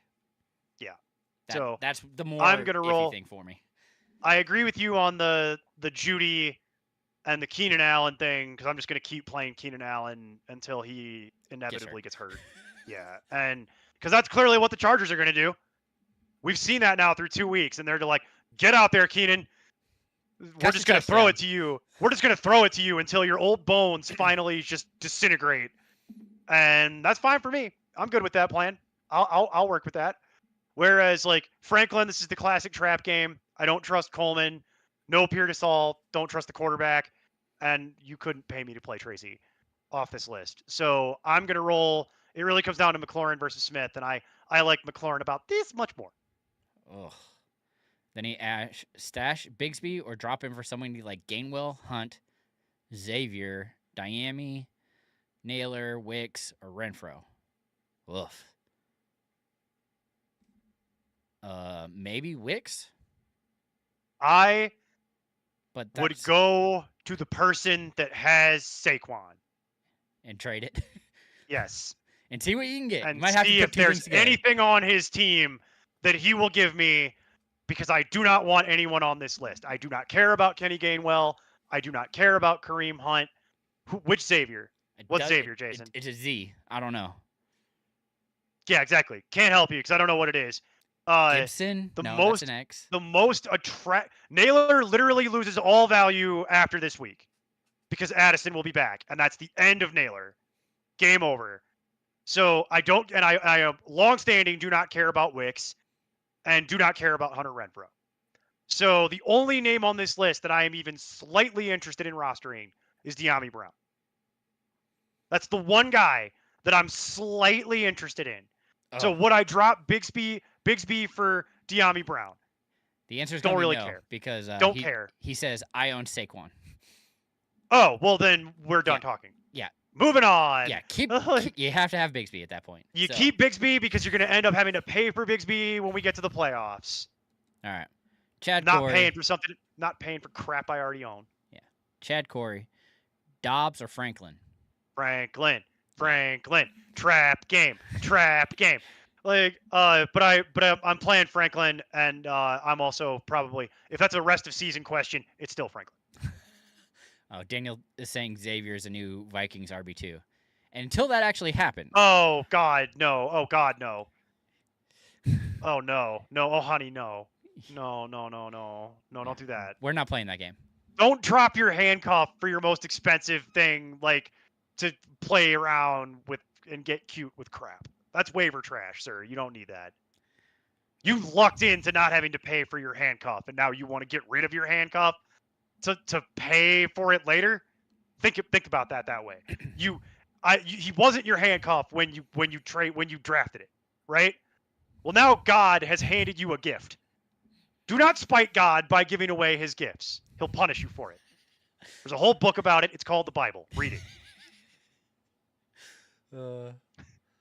You got to laugh harder at that, Jason, because you actually know me. I've gone past These it. people I'm laughing at Steve. Gotta love Bears Dynasty and Madden 25 so I can have the joy of firing Eberflus again. Oh man, that's awesome. Yeah, you can fire Eberflus. You get to fire Poles. You get to fire Poles, the worst GM in like ever. Like, oh man, that's a different show. We'll do the why I hate Poles show later. All right. Tamara asked Mason or Connor. That's a good one. I actually like that one. I'm not sure how. Oh, I see. We're not doing the Daniel questions rapid fire. I see. We're sprinkling. Yeah, I'm trying to get everybody answered, and we're moving through things. That's how I was doing it last year. Sprinkle it if we can, unless he shows up with 10 minutes on the clock, and then we just have to rapid fire him. Yeah. Let's see. I had Connor fairly high. I have Mason higher though because it's the Bengals. Mason looked like death though. He looked. Yeah, but he's really going to have it all. Do we know that? I'm No, pretty sure, I have Jordan Mason at 15 because it's the Bengals. I see where I put him. I have him at 11. I did the because it's same Bengals. mental math, and I probably should have him higher, but I'm not as high on Mason historically as other people. She's okay. Polo, we're glad you're back. He's okay. Sorry, he said great to be back, Neil. So I was like, ah. Yeah, I saw. Oh, I saw. That's awesome. Getting the band back together here slowly. All right. Tamara had another one. Mason or Kincaid? That's weird. Is Mason a tight end? No, there's Mason Taylor though. Oh, okay. I was And like I'm trying not to think of playing. a last name with Mason. I'm like, that's No, not, but I'm not playing Mason Taylor. yeah, I'm not. That's not I happening. think I'd rather go. There's no universe where I'm playing Mason Taylor. I'd drop Mason Taylor and pick up somebody before I did that. Do I want? Where do I have I think I have to roll out Chig Also, though. super ugly. I think I'd pick up I have- Chig over Mason I have Taylor. Kincaid at 15. I have Chigakonkwo at 19. Mm. I would play Kincaid, I guess. Yeah, I have him No, I back don't to back at 17 and 18. Feel good about it. So. It's such an ugly week for streaming too. Juwan 'Cause Johnson. Juwan Johnson, the ship sailed. You did too good of a job. Okay. You kept telling people about it, and now he's at 62%. All right. So sorry. I'm gonna bring up a name, and I want to get your feelers on it here. Jatavian Sanders. I have him at 20. Oh man. Okay. He's on the he's on the Chigakakwo level of like streaming stuff. I mean, he had 9 points last week. Like, I get that it's a good matchup against Atlanta, but Yeah, that's the only reason I have him high is man. because I'm guessing he's playing. Oh, she said it's the flex spot. So it is Mason, Jordan Mason. I'm guessing. Oh God, Jordan So, yeah. Mason, please, for the love of God, like, oh Yes. please do not play a Play tight end at the flex. No. Please never do that. Never play. Never. There are very limited times when I will tell you to do that. But as a general rule, we do not play a tight end as a flex. Okay, I feel Perfect. better now. Yeah, I I was feel like, better now because I was starting man, to feel bad. that's rough. I was starting Okay. to kind of feel bad. I was like, how have we arrived here in week 3 that we're playing this game already? I was like, do we need to go straight to the wheel of tight ends? Like, are we going directly to the wheel of tight ends? Like, All right. Oh, M. Gonzalez made it in. Sorry. Been a minute. I'm benching Devontae Smith in favor of Franklin. Can't take another snap of the Eagles' college keep away. No pre-snap motion. Barely play action offense. It favors Eagles the RBs. RBs. Damn. That savage. for That's sure. not a question. That's just a rant, but I'm good know. with it. I'm here for it. I had to bring it up because I was like, oh, It's not a question at shots all. fired. It's I am doing this, and here is why. and And it's like, all right. agree. Also because Goddard's likely. I don't know back. if I agree, but I appreciate the conviction. I mean, they're winning. Why do you change anything at this point? All right, we're gonna get Daniel another one. All right, one running back, one tight end. Walker, Dobbins, Judkins, Pacheco. Judkins? Do I have him above Walker? It's probably close. That's the only real question I think here is where do I have Walker ranked? Because I know I have Walker ranked fairly high. I have Walker at 18. It's a great matchup for Walker against the Saints. Oh man, you can't pay for matchups like that. I gotta play Walker. I agree. Walker against the trash Saints defense in a game they should be winning by 30 by the fourth quarter. All that tasty garbage time. Yeah, you have to. And I know people are mad at Walker because of the 4 in week 1, but he had a freaking 20 last week. I mean, the rumors of his death are greatly exaggerated. And then Hawker Fannin for tight end. Fannin by like 1.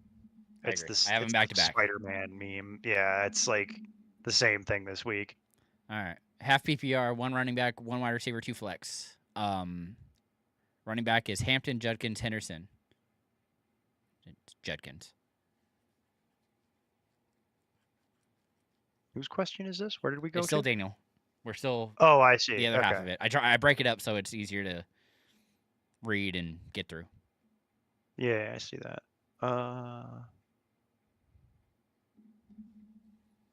Yeah, Judkins is my running back for this week, especially after the death that was Hampton. Wide receiver, Higgins, Allen, Pearsall, Ridley. Higgins. I'm going to Allen. Well, it doesn't matter because I'm going to play Allen as my first flex. Yeah, and then you get 2 flex. At which and then I get one other Higgins. player. And then I'm probably going to go. It's half. So who do you think scores? I think I still go Ridley here. I think he's the most likely to score. I think it's Ridley off this list. I think it's Ridley as well. Okay. Hampton is not sniffing my starting lineup for at least another week or two, especially against the Broncos. Based on that lovely performance on Monday, that no one complained about at all. By the way, and I'm not even the one complaining. I just had a lot of people complaining at me. Henderson would be the other attractive option, but we already covered that. High bust potential for Henderson this week, so roll Ridley. Well, Arfin 05. Start Kirk or Tillman? Christian Kirk. Only Kirk I could think of. And then I'm still going to go Tillman. Just play Tillman. In half. If it is Christian Kirk, just play Tillman. I'm not rolling Christian Kirk out there. Not yet. On his we have to see it back. First. On an offense that's really been struggling. Oh, I forgot to post this nonsense. Steve, You know, my bias says DJ has the highest ceiling because his ceiling is Rome gets the wide receiver one coverage and Moore has a 3 TD week. It's not out of the realm. It's not out of the Very realm of possible. possibility. Like it's that this would be the DJ Moore like breakout game because he just gets 3 touchdowns because they just blanket. It's so effing frustrating. Like so frustrating.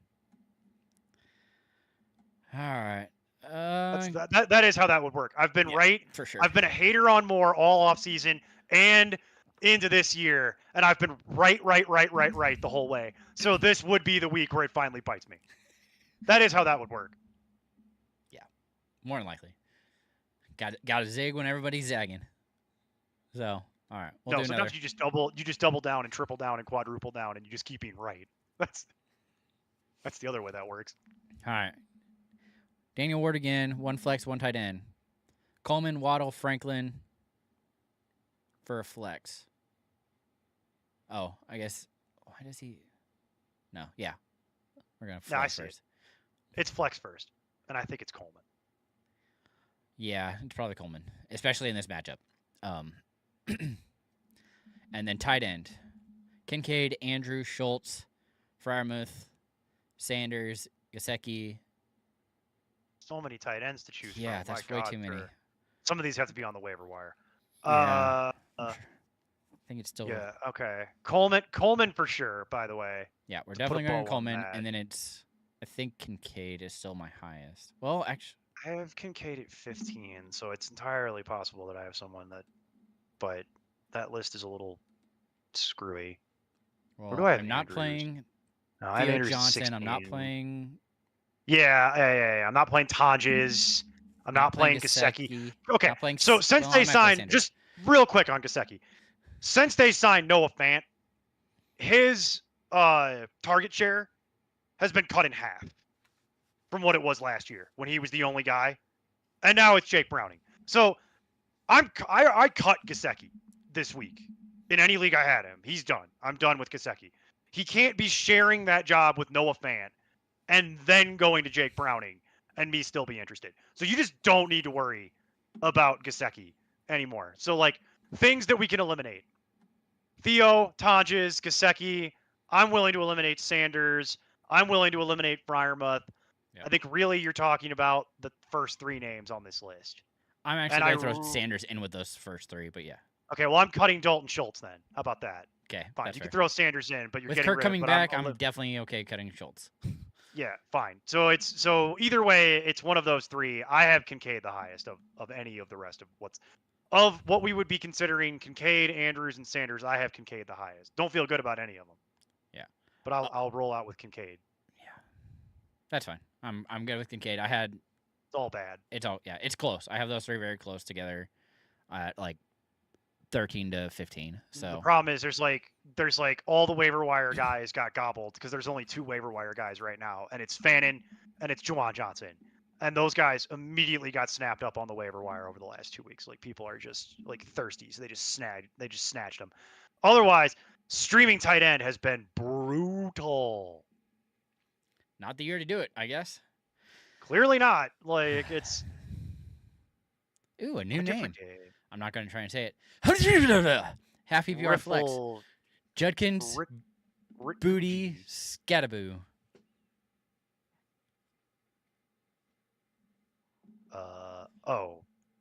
We go back to the well with Judkins, baby. Based on my theory that this is the week the Browns want to show off their toy and see what they can get. I'm willing to go here with them. Like I'm just willing to do it. I'm going to go Booty. Yeah, you keep doing that. I know how much you love Booty. What can I say? Just how it works. Know what you The got. bust potential for Booty is extreme this week, just so we're on the same page. Yeah, it's always extreme. Big bust potential for Booty this week. Oh, Tamara had another one too. Pick 2. Hollywood Brown, Tillman, Pollard, Shaheed, Higbee, or Mooney. That one's tough. I think you're okay rolling out Hollywood again. I think this might be the last chance. One of the last chances. I have him. And then I'm going to...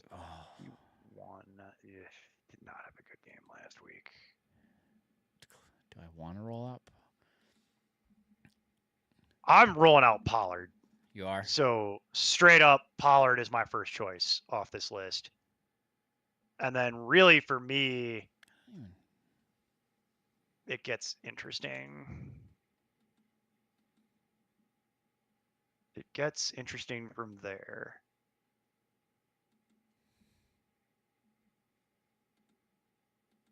My other choice.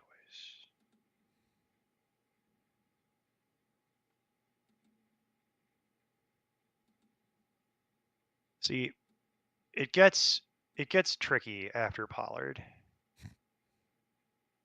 I think, based on my flex rankings,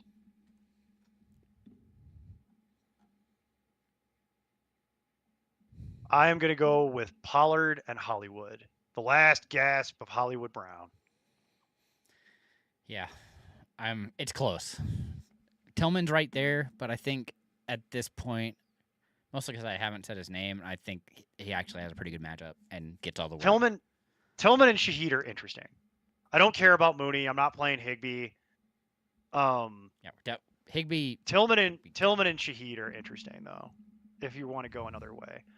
But I think I'm going to play Hollywood on balance. He's who I have rated the highest behind Pollard. Pollard is 1, Hollywood's 2, Tillman's 3, Shaheed is 4. Yeah, that's how I have it ranked for this week. And Hollywood has a good matchup, but it's a risky matchup. Yeah. So I'm gonna roll Hollywood as kind of the last dance for Hollywood here. Yeah. Most likely, if he doesn't score in the first half, you're in trouble. Yeah, there is that. Because I don't think the volume is going to be there in the second half.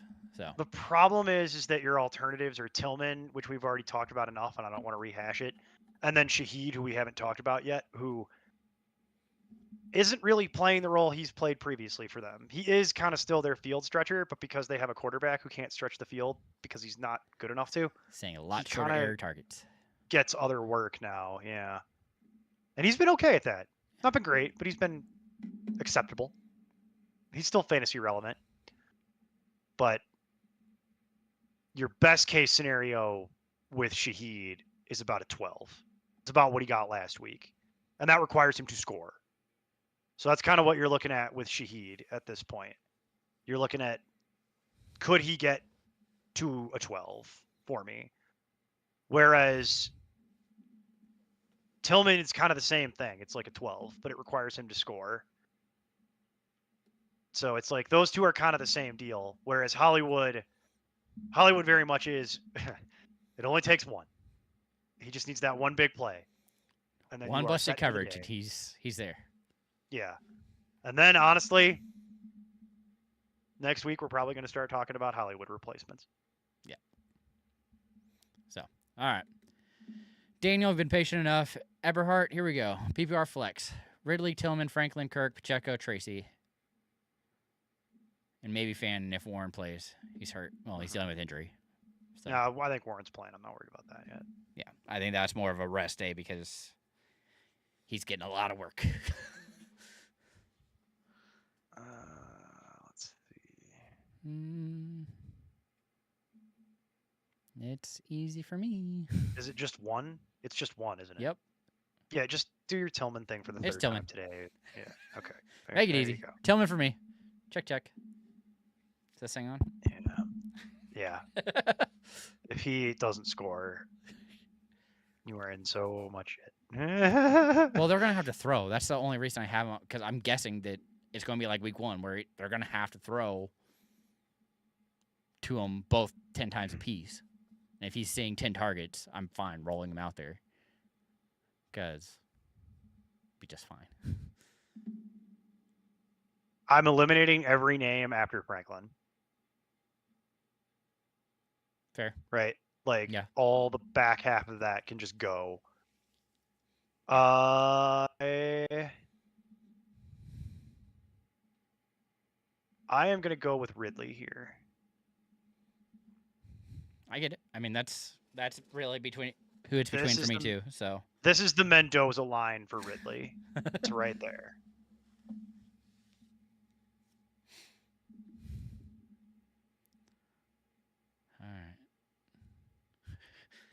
Another statement from M. Gonzalez. Exactly. The Eagles aren't changing it unless they have to. It get results, wins. Yeah, right. They won a Super Bowl. doing what you described. They Why ain't mess around with it? Yeah. The other teams are trying to change the rules to prevent them from doing what they're doing, and it's not working. So Tamara says, I'll roll with giving Hollywood a chance. He's been on my bench the last 2 weeks. Why not roll the dice? hey, in one of those weeks it probably sucked, and one of those weeks it was the right call. Yeah, worked out fine. It's 50-50. Really just You have a lot of people, Tamara, unfortunately, that are kind of the same. Yeah. But to be fair, I feel like a lot of people do. Well, there's a lot of people that are kind of the same right now because of part of the season that we're in. Yeah. Injuries are going to thin this out as they always do.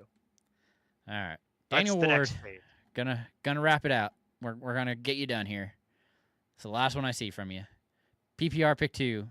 DJ Moore, Shakir, Coleman, Pollard, Judkins.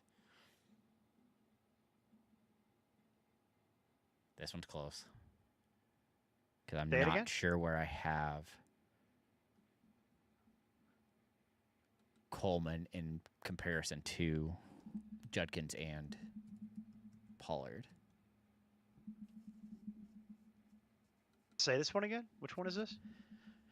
PPR pick 2, DJ Moore, no. Shakir, Coleman, Pollard, Judkins. It's a real short one. Oh, I didn't scroll up high enough, I don't think. Maybe, I guess.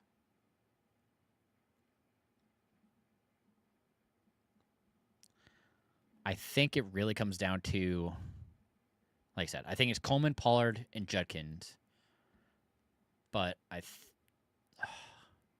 so worried about the Bills getting just out of control so early. I mean, you're hoping, again, we're talking about a first half thing. If Coleman doesn't score in the first half, you're kind of done. Well, the other two you're probably going to see a good amount of them, and it's a lot safer with Pollard and Judkins. Yeah. I understand it's PPR, but man, it's really hard to get away from those two, Daniel. I'm going to play Pollard. That's happening. Yeah. It's really that comes down to Judkins. Is it Judkins or Coleman? Yeah. Because we agree that neither one of us wants to play DJ Moore because we're afraid. We are very scared.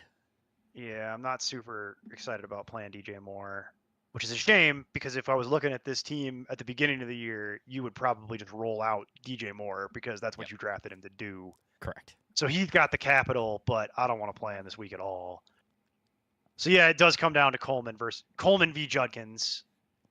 Here.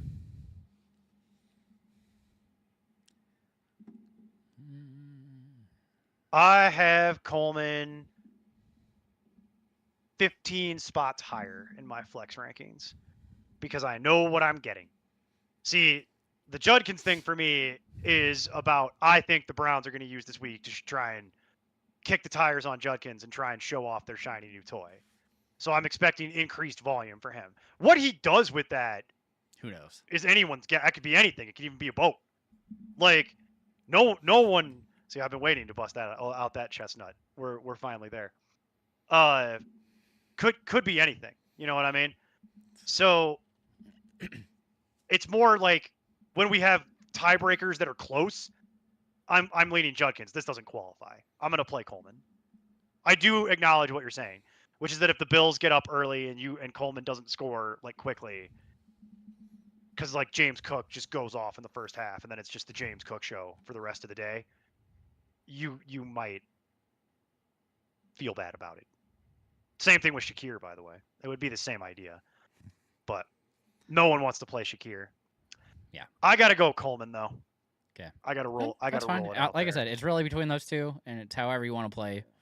All right. Polo asked this earlier, but then proceeded to make it a longer question at the end to include additional information. Is it time to unleash Scattaboo? SN, wife and her friends are in a bowling league now, and they're pretty decent, surprisingly. Love the shots there. Not quite sure why the side note, but you know. So, question is it time to unleash Scattaboo? We touched on this, I think, before he got in here. And we're kind of reeling it in just a smidge. I want to tell you that this is that week, But I'm sorry, you're gonna have to wait just a little bit longer. For the official death of Tyrone Tracy, because we're just not there yet. It's coming. close. It's coming. If Tyrone Tracy keeps mouthing off about play calling, we're gonna get there quick. So that's not helping. I'd say give it. He's already we're on the timeline. Tyrone Tracy already has a calf injury. Yeah. So we're already getting there. I'd say best guess, Polo, week 5 against New Orleans. Okay, I was about to say 2 more weeks. I think it's probably 2 more weeks is where we're at. Yeah. Week 5 against New Orleans is when I'm thinking you can unleash it and roll it. The problem is that his schedule is not great. But I'd say that's for me where I'm targeting to unleash the beast is week 5.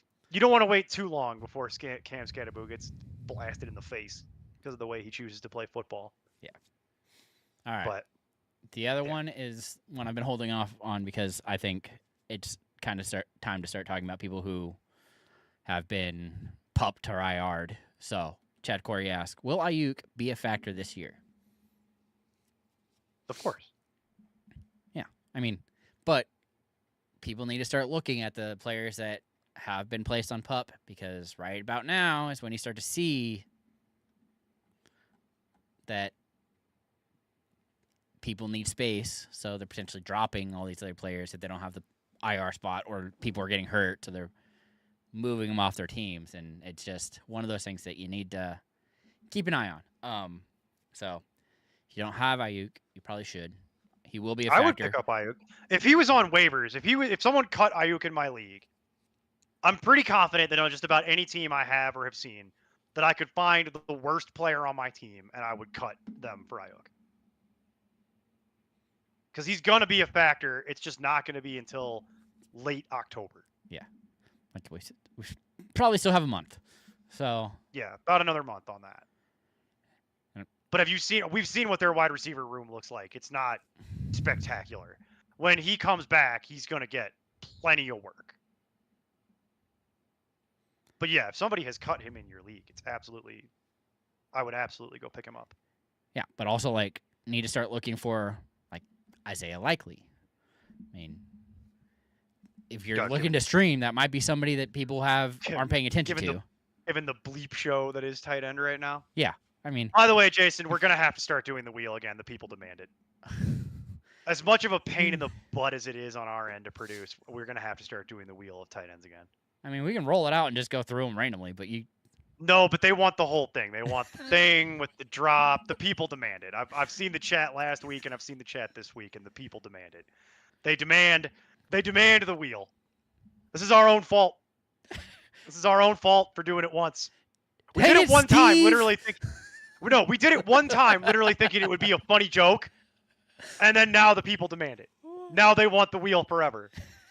I don't know how we've arrived at this point where the wheel is literally just the most see popular. The commercial. That's what I mean. It's the most popular thing we do. The people demand the wheel. They want the wheel, and I think the wheel is stupid. I'm not even gonna lie to you. I think the wheel is dumb because it's such a pain in the butt. Because they don't understand that, nor do they care, nor should they have to. But it's a pain in the butt to produce, and I think it's a waste because we have to sit there. We basically just sit there and go through all our feelings on tight end because that's what it turns into. That's what it always devolves into. But the people demand it, Jason. They demand it. They demand the wheel. I read the comments. They were doing it last week too when we were doing this. They were like, "Where's the wheel? Where's the wheel? Bring the wheel!" And I'm like, "This is why I was sitting here they don't even really care about the start sit of the week. No one's clamoring for us to do start sits of the week, Jason, like you wanted us to do last week. No one gives a single you-know-what about us doing the start sits of the week. But they want the wheel. They demand the wheel. I don't make the rules, but people are here. They want the wheel. I think we have to give them the wheel moving forward. I don't even think we have to do. I think we've wasted a tremendous amount of time over the years doing start sit of the week, and we actually used to prep for that and really do it. Thinking oh, people will care about this. No, they don't give a damn. They want the wheel though. They want that wheel. I don't know why. Yeah. All right. Well. Okay. Well, let's get through these questions. I'll at least play the commercial because it's funny and we can talk about tight end, I guess, as like a nonchalant way of doing it. But M. Gonzalez, full PPR. I'm a Chiron manager. Gonzalez, we don't use the O word. It's manager. Yes, you don't own people. Should I drop Braylon Allen to try and get Corum off of waivers? Yup. Yep. Okay. I wish Easy all one my there. questions were that easy. I wish all my questions were that easy. We'd get done so fast. Arfin 05. I'm starting Gibbs and Judkins at RB. Brown and Sutton at wide receiver. Can't decide who to start a flex. Charbonnet, Tillman, or McNichols from the waiver wire. Tillman. That a baby. Finally. He finally got it. Yes, we're going Tillman. I like McNichols, but I don't think it's going to be anything. And Charbonnet is, I have been on the Charbonnet train forever. This is not the game for it, unfortunately. This is not the game for normally I would probably tell you Charbonnet, but this is not the week for that. And I have to bring up Polo's comment here. Last year, wife and her friends used to have a book club. What club? I remember which that. turned into drunk karaoke. Where he goes and hides. He goes and hides somewhere in the house. Yeah. Yeah, I remember that. Turns into drunk karaoke, and then that's because no book club is actually a book club. It's either a coven, drunk karaoke, or something else. A coven. Coven is the most likely. They don't read The Help, Jason. It's a coven, okay? Like that's not even from a place of judgment. It's just what it is. Like it's just I know women. That's really what it turns into. Like it's what it turns into is a coven. Oh the bowling league is actually fun. I used to bowl. I used to bowl a lot. Same. Bowling leagues are always fun. The thing about bowling is that bowling also turns into a drunk karaoke event, by the way. Yeah, usually they have drinking Just make sure- the just entirety make sure- of it, and then Just make sure that somebody DDs. Just make sure that somebody DDs from bowling. I know a lot of people that get DUIs from bowling leagues. or Uber. Yeah. No, yeah, that too. Like the cops literally like wait and stake out bowling alleys for this reason. I used to bowl. I've bowled my whole life, man. It's just something that you learn is that one of the most common, easiest ways for people to get a DUI is leaving a bowling alley. Because the police know what's going on in there, and they're literally sitting there waiting. So make sure somebody DDs, make sure you get an Uber, make sure somebody takes care of that, because the police will literally just sit in the parking lot of any random bowling alley at around like 9, 10, whatever o'clock, and they're just waiting. They're literally just waiting because they're bored and they have nothing else to do. So just something I know about bowling alleys. Don't play around with that. You will get caught. It's like golf courses too. At certain times of day, it's like they're waiting for you. They know what time the drunk golfers and bowlers are gonna leave. Sorry, I had to put M. Gonzalez, but the wheel's Yeah. provocative. It gets people going. That's what I'm saying. People love the wheel. We got to give the people what they want. Well, I say okay. We'll compromise. No wheel this week, but I will play the commercial. That sound fair? All right, and we'll do the wheel. We'll do the wheel moving forward. The wheel will be back by popular demand starting next week, and it will be a permanent fixture moving forward until people get sick of it. Which I thought they would have done last year. No, I thought. And no, we're literally being asked to continue doing it, so we'll do it. Like, I don't understand it, but okay. All right. So with that in mind, we'll give you the commercial. Here you go. Enjoy. It's not as provocative, but have a laugh, and we'll take a break. All right. Here we go. Spin the wheel, place your bet. It's time again for tight end roulette. Presented by Ballpark Franks. They plump when you cook them. Important concept is in no way affiliated with Mark Sanchez or Ballpark Franks. Every time that cracks me up. They plump when you cook them.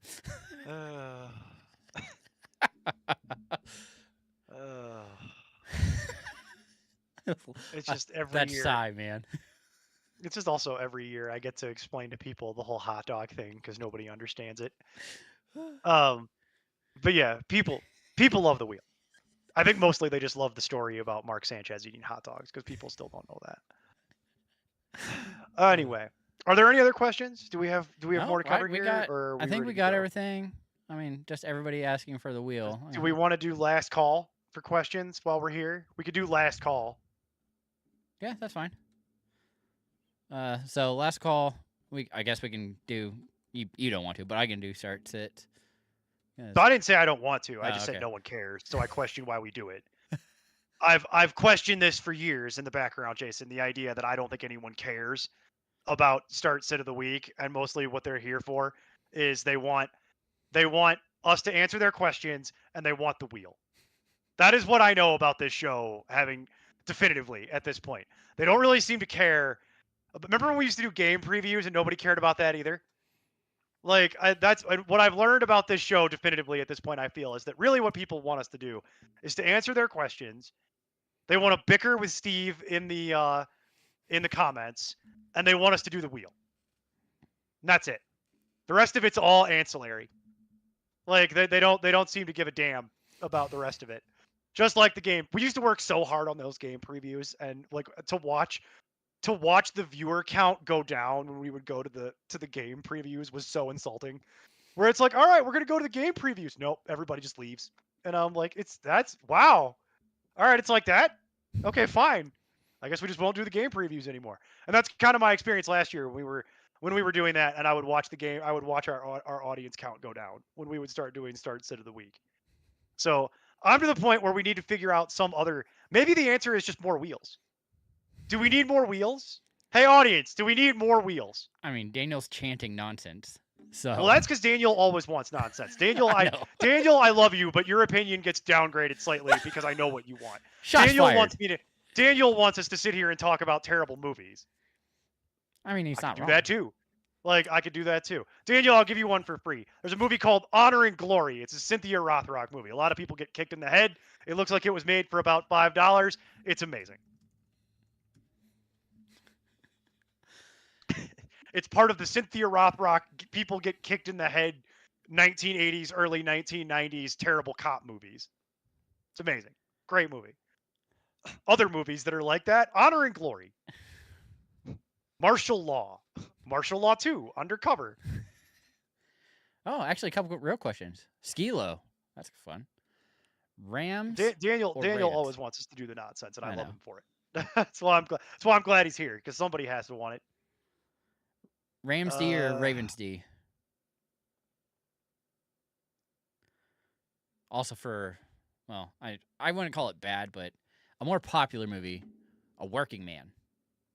If you just want straight people beating each other up. Oh, we could do real movie recommendations. I know, we not could do Neil's this all day. terrible movies. We could do not Neil's terrible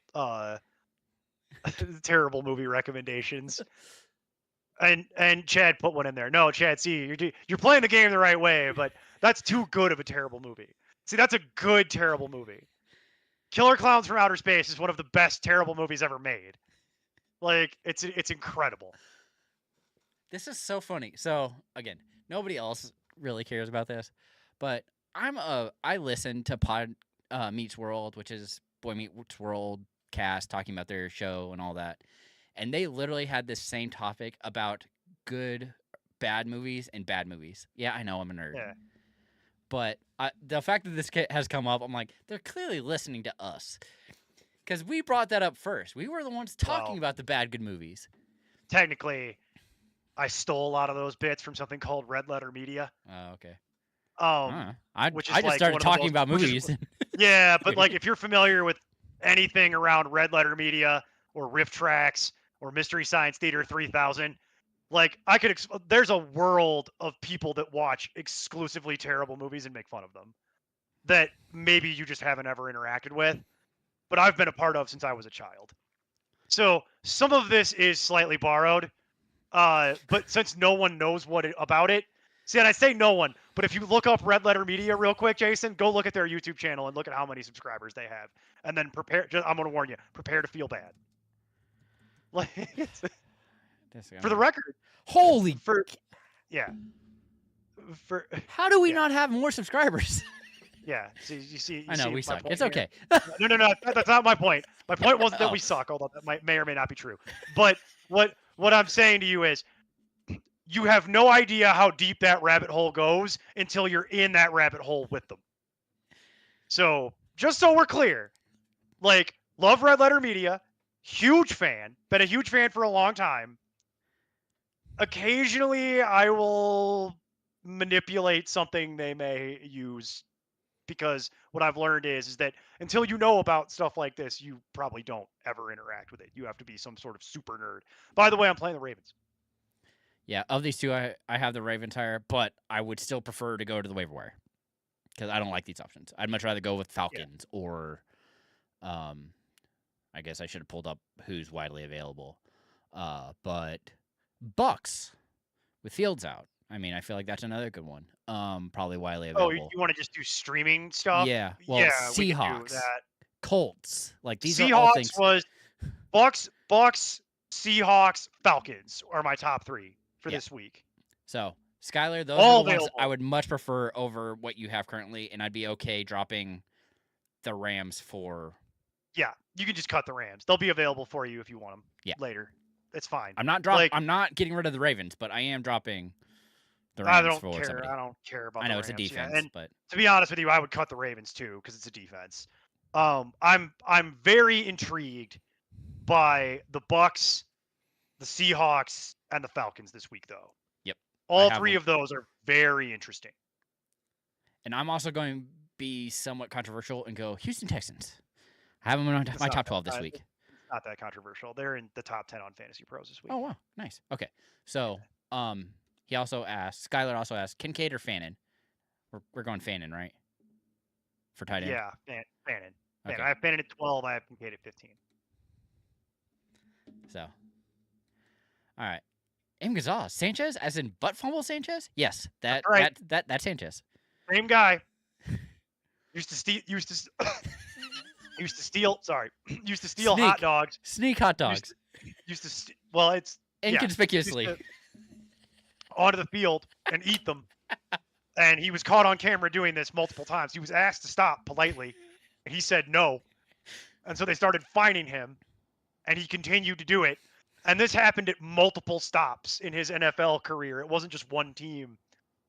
He couldn't really do it when he was the starter, but when he was the backup, he would sneak hot dogs out at the half, and he would they just cut to him like just eating, like trying to like clandestine eat hot dogs in the second half of the game. It's really funny. Oh, Skylar I said have all those never- are taken. So 49ers or Cardinals over Ravens or Rams. I have 49ers ahead, so I'd go with 49ers. Yeah, 49ers. Okay. I've been riding the Cardinals in one of my leagues, but then their whole defense got hurt Yeah. last week, so I'm Yeah. cutting them now. It's time to move on from that. By the way, if the Colts are available, because we didn't list the Colts, if the Colts are available, get the Colts over the 49ers. I said the Colts. Did Rude. you? Okay. All I right. have never listened to Pod Meets World, by the way. I've heard about it, but I've never listened to it. I know Tamara's in here saying she listens to it with you. It's again, if you like the show Boy Meets World, I like going back and it's been great. So like, and now Danielle Fishel, Topanga, is on Dancing with the Stars, and so I've been watching. I watched the first Oh, episode of that okay. yesterday, so that also. You and I live in different media worlds. I don't have any particular. I also need things affinity to for listen Boy to. Meets You watch. World You're able to watch TV. I have to listen to podcasts at work, or I will go insane. I Well, don't have a TV at work. It's not fair. You say that, but you say that, but like, I can't pay attention to anything that's on there, so they might as well be podcasts. And when I used to, but I do not take your point. When I used to work, in office full time, I, same thing, had to have podcasts on my phone. Or So on I my didn't computer, hurt whatever. people. Well, yeah, because you got like, otherwise, if I have to listen to their inane conversations that are happening in the background, I will snap at someone eventually. All right. What does Skylar want? Skylar has a question. Oh, we had a bunch of. No, we didn't say Bengals. No, I would not play the Bengals. Okay, the other question he had was Never play the Bengals. pick 2 full PPR: Ibuka, Ridley, Sutton, Jennings, or JMO. I would keep playing Ibuka until someone physically stops me. Yeah, I'm not getting away from Sutton either. No, it's Ibuka and Sutton. 'Kay. Gotta believe better days are ahead. All right. And San Francisco for his other question. Yeah, Do still not San play the Francisco. Bengals. Do not play the Bengals defense. Don't roster the Bengals defense. All right. Arfin has 2. Need a flex out of Hampton, Waddle, Downs, or Aya Manor. Standard. Ooh. So who's going to score? I think I'm going Well, Aya I'm Manor. not playing Waddle. Yeah, I think I'm going to Aya Manor. I think he's the most likely to score of them.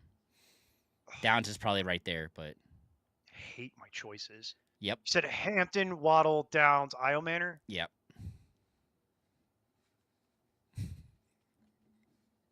Io Manor, and it makes me need a shower. Polo. Eating a hot dog in the second half of a game as the backup QB is nefarious behavior. But yeah, that's that story. It's one of my favorite pieces of NFL trivia, is because I remember watching it live where he would just be on the bench and they'd be like, "Is he eating something?" Like they'd catch him on the broadcast, and he'd be like, "He's eating a hot dog," and it's like, "Where did he get the hot dog?" And then they had to explain, like, "Well, in the locker room during the halftime of like every NFL game, They have they food. put out a big tray of food, like, and usually it's hot dogs. And so he would take them and he would just like put them in his wristband or like put them in his like pants or like in his sock, and he would have a couple, and then he would just go sit, and he knew he wasn't going to play, but you're not allowed to be eating on the sideline. And so they would catch him on camera, and the league was like, "Hey man," first it was the team. I think it was it wasn't the Jets. It was wherever he was backing up at the time. It was one of the California. It was like a West Coast team, and he was like, they were like, "Hey, can you stop doing that?" And he was like, "Oh yeah, sure, no problem. I'll stop doing that." And then they caught him again, and they were like, "Seriously, you have to stop doing that." You And then have he to went- stop. He went to a different team, and he started doing it again. And then the league got involved, and they were like, "We will fine you if you don't stop doing this." And his reaction was, "Okay, like you could just fine me." Like, because by that point, Sanchez had enough money to where he was set for life and he didn't care anymore. Because you got to remember that Mark Sanchez was absolutely being paid to play college football before that was like a legal thing, but it was absolutely happening. Like, this was proven that he was getting paid. So he was getting paid for like ever. And by that point, he'd already been an NFL starter and was well under his way of being a backup. So he was already set for life. Like, my greater point is being Mark Sanchez must not suck, because it seems like his life his life seems pretty great. Like, especially now because he's done playing football and he gets to be a studio analyst, and it's like being Mark Sanchez seems pretty awesome.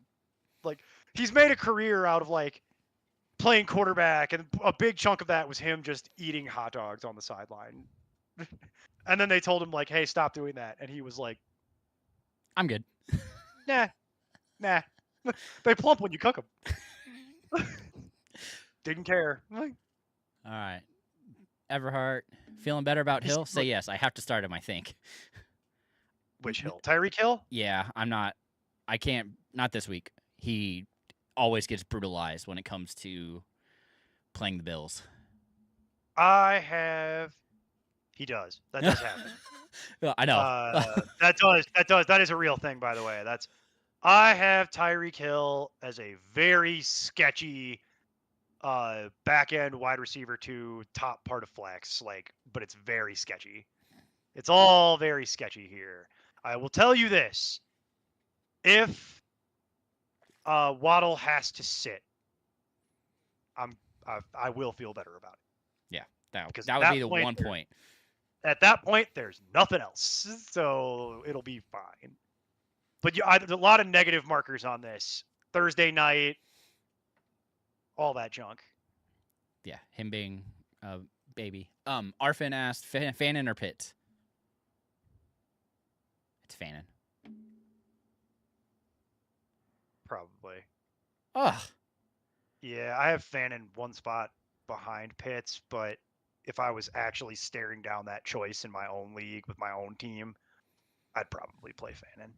Yeah. But that's because I don't roster Kyle Pitts in any league. Yeah. I never will.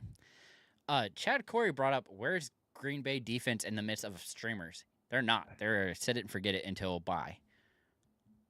They look way too good, and Parsons is set. I have him as my Third best That is defense this not week. that is not a streaming defense. That is a defense that people will hold, and I have them as the number 1 defense this week against the Browns.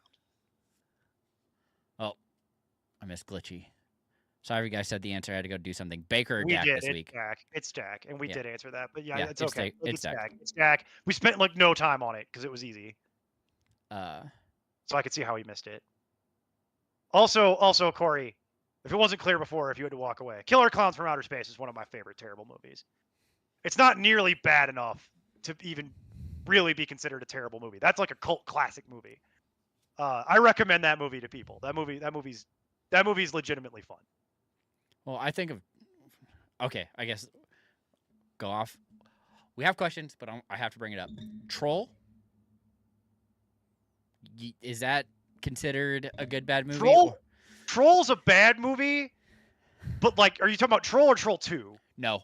Troll 2 is completely different because they're not actually trolls, which is a whole different thing. Well, okay, but Troll 2 is one of the preeminent bad fun movies of all time. Yeah. Especially the more you learn about it. Because the guy who made that movie was very serious. It adds Was he comedy. He was Dutch? No, he or- wasn't Dutch. He was like Latin American. Okay. I Um, thought it was He There he was did a not language speak barrier of some English. sort. He did not speak English. That Yeah. is definitely a thing. But he was not Dutch. He was like he is not a primary English speaker. But he takes that movie incredibly seriously. Because to him it's not a joke. But Troll is a different thing than Troll 2. Troll is like a bad movie that's got its own little weird thing. Troll 2 is one of those like cult bad movies that they do midnight screenings for. Still to this Yeah. day. It's a different thing.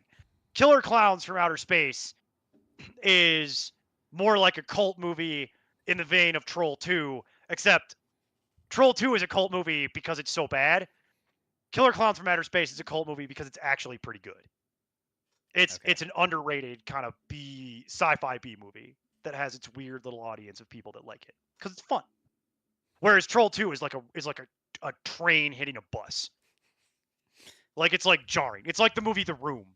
I Oh. compare Troll 2 to like The Room because The Room tricks you because it's shot on film.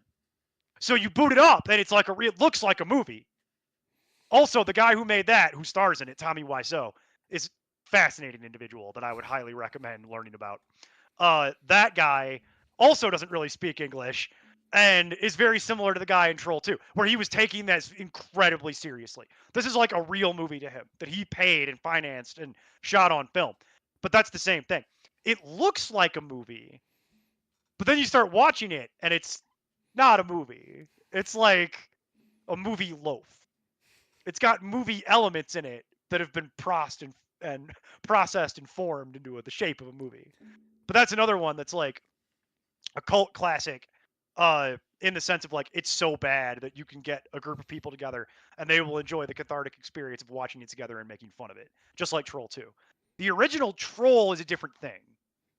That's more like I wouldn't exactly compare it to Killer Clowns from Outer Space, but it's closer to that than Troll 2. Does any of what I'm saying making sense? No, I was just very curious about how to kind of rank them, like comparison wise. I almost don't rank them. They're almost different lists. Okay. Like if you want terrible, terrible movies that are so skin-peelingly terrible that they're fun, I have that list. Killer Clowns from Outer Space does not qualify. That's on the sci-fi B movie that is fun because it's actually kind of fun on its own merit. Similar to like Raging Broncos and what is the other it's the Jeff Goldblum movie. God, be more It's specific, Jeff- dude. He was Yeah. Yeah. It's like specific. Jeff Goldblum's been in quite a few things. I love that he's completely gone now. We've lost him. I'm not gone. I'm kidding. It's The Adventures of Buckaroo Banzai. Oh, okay. The Adventures of Buckaroo Banzai is similar to Killer Clowns from Outer Space in the sense that it's like a sci-fi B movie that was kind of low budget, but it's got actual like things in it and people, and it's fun. It stars Jeff Goldblum. See, Jason, the fact that you don't know what I'm talking about tells me that I'm on the right track here, right? Because like you don't know what I'm talking about, right? It's a Jeff Goldblum movie you've never heard of. Maybe it's- I don't remember hearing about it, so I'm going to But guess I would probably put. haven't. My point is, I put it into that vein, where it's like that. It's like B movies that are fun because they're fun on their own merit, versus like they're just kind of crappy and low budget, but they're still kind of fun. Versus total train wrecks that are like Troll 2 and The Room and the collective works of a guy called Neil Breen, no relation. Um, uh, that's a different thing. That's like vanity projects that people made that are wild. That you're sitting there the whole time just doing this, like, what's going on? Like what? And like, but when you could put a group of people together and they're all experiencing that same confusion, it's fun. It makes for a fun watch. Okay. That's what I'm talking about here. That's the difference between Killer Clowns from Outer Space and some of this other junk. Alright. Whereas like The Adventures of Buckaroo Banzai, there's several movies like that, like Killer Clowns from Outer Space, and things like that are not meant, that are things that are not meant, From Beyond, uh, that zombie movie where that's not PG-13. That there's things like that that are fun. They're just kind of low budget and weird, as Dogma? opposed to like, what's that? Dogma? Dogma is not really going to qualify, but it is similar idea. Okay. Dogma's too high budget. Dogma's too high budget, and that's like Kevin Smith's first actual big budget movie. Other movies by Kevin Smith would qualify. Okay. Like Unfortunately, Mallrats absolutely qualifies because it was made for $5 and shot at the local mall on rented equipment with virtually Hands? no funding. Idle Hands is close. Idle Hands straddles that line. Oh man, we're getting to that point. That's one movie I always. It's been a minute. I like Idle that. Hands is good. No, Idle Hands is good. That's good. Mallrats is one of my favorite movies, by the way. More people need to see Mallrats.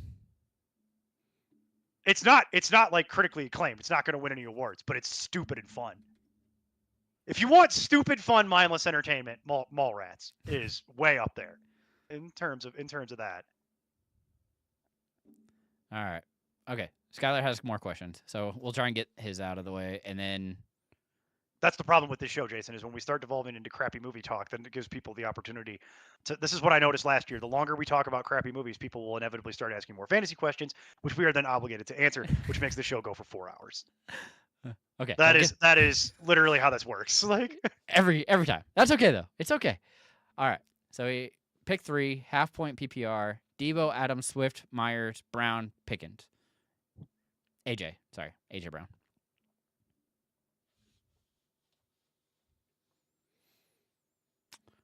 I'm thinking Adams for sure. Actually, I'm pretty good. I'm going to go Myers, Adams, and Debo.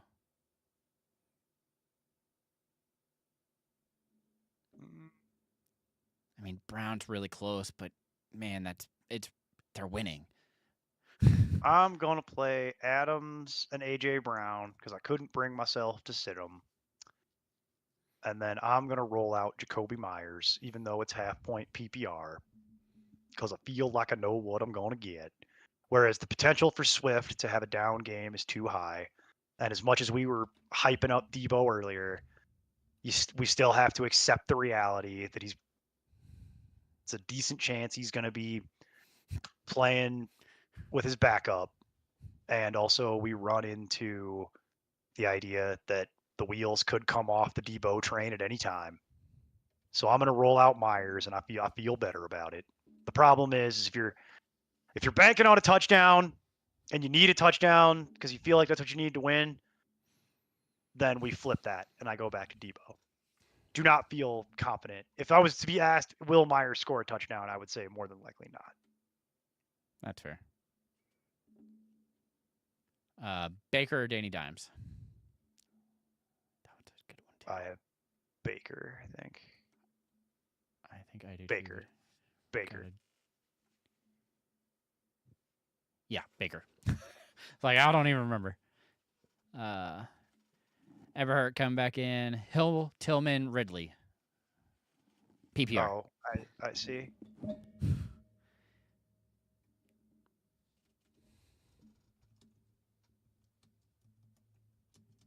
Hill, and I hate it. I'm still going to go Tillman.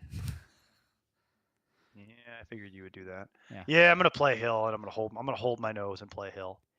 But Everhard appreciates it. It's not a schooner, it's a sailboat.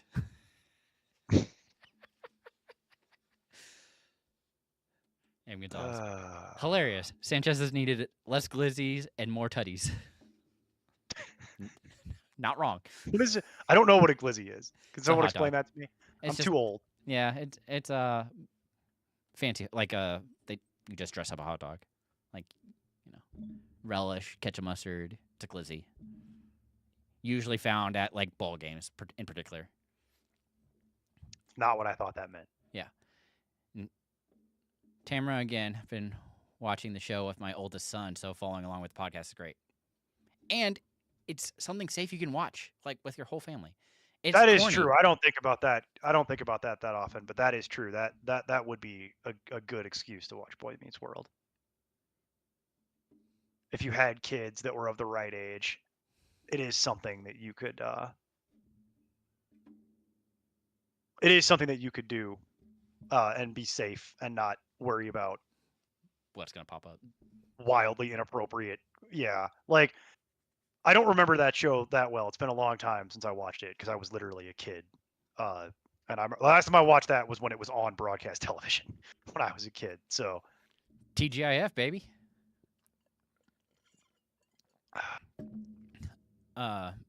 You're welcome, Skylar. Happy to help. And then can't play AJ Brown until they start throwing the ball more. that's his Unfortunately, decision. It's Yeah. his team. Like, We agree. I'm fine with it if he doesn't Yep. want to do it. Understand why. So, all right. Okay, you want to do anything else? We got Josh's question, and then I think we need to Oh. go. Okay. Josh came in last second. Pick 2 wide receivers, 2 running backs, and a flex. So we're getting 5. So we'll start with wide receivers. Justin Jefferson, Zay Flowers, Tyreek Hill, or Debo. Flowers for sure.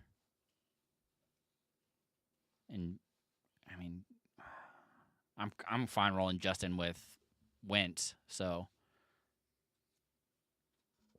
I'm not playing Justin Jefferson. I'm sorry. I'm not sitting Justin Jefferson. Okay. There's no way I could bring myself to do that. So I'm gonna play Justin Jefferson and Zay Flowers. then And running then backs. it's really a Steve- question of your running backs. Yeah, Stevenson, Connor, Josh Jacobs. Yeah. Jacobs for Well, I don't- sure. I Yeah, you're think. not benching Jacobs.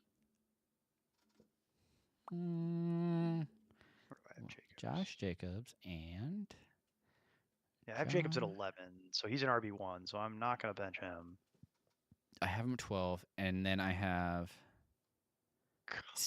Stevenson.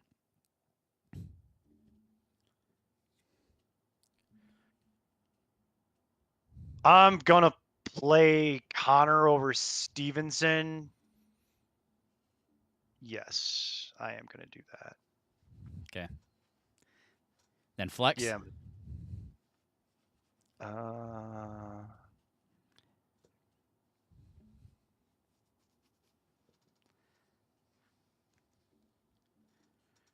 I think it really depends on what you need.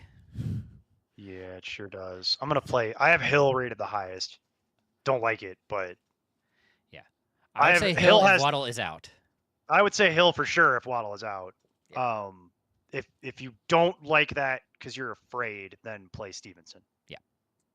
That's fine. Then Kelsey or Ferguson. I have Ferguson pretty high. Ferguson's been seeing a lot of targets. Yeah, he's been seeing too much. It's really annoying. Hard to get away from him. And Kelsey. No, However, though, Kelsey revenge game after yeah, that's causing what them to I'm saying. lose could be something. I hate it so much that I stupid narrative based analysis. But I have Kelsey at 5 this week, so it's going to be Kelsey.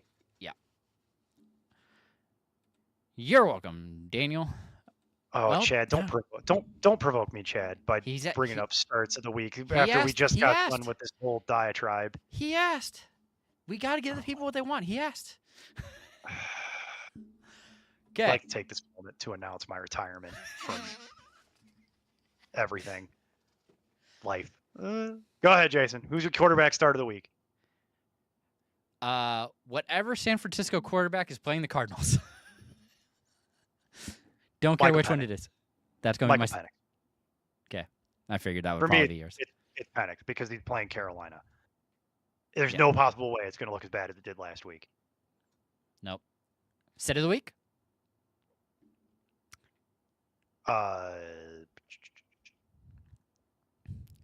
I want to say Jaden Daniels, but that's cheating, so we won't do that. It's going to be Kyler. Oh, you are going Kyler.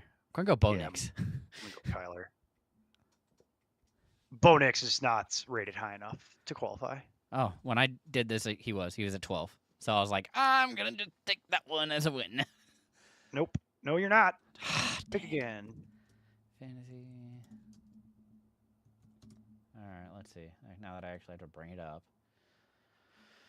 Yeah, that's why I'm not letting you off the hook because Yeah. you did this.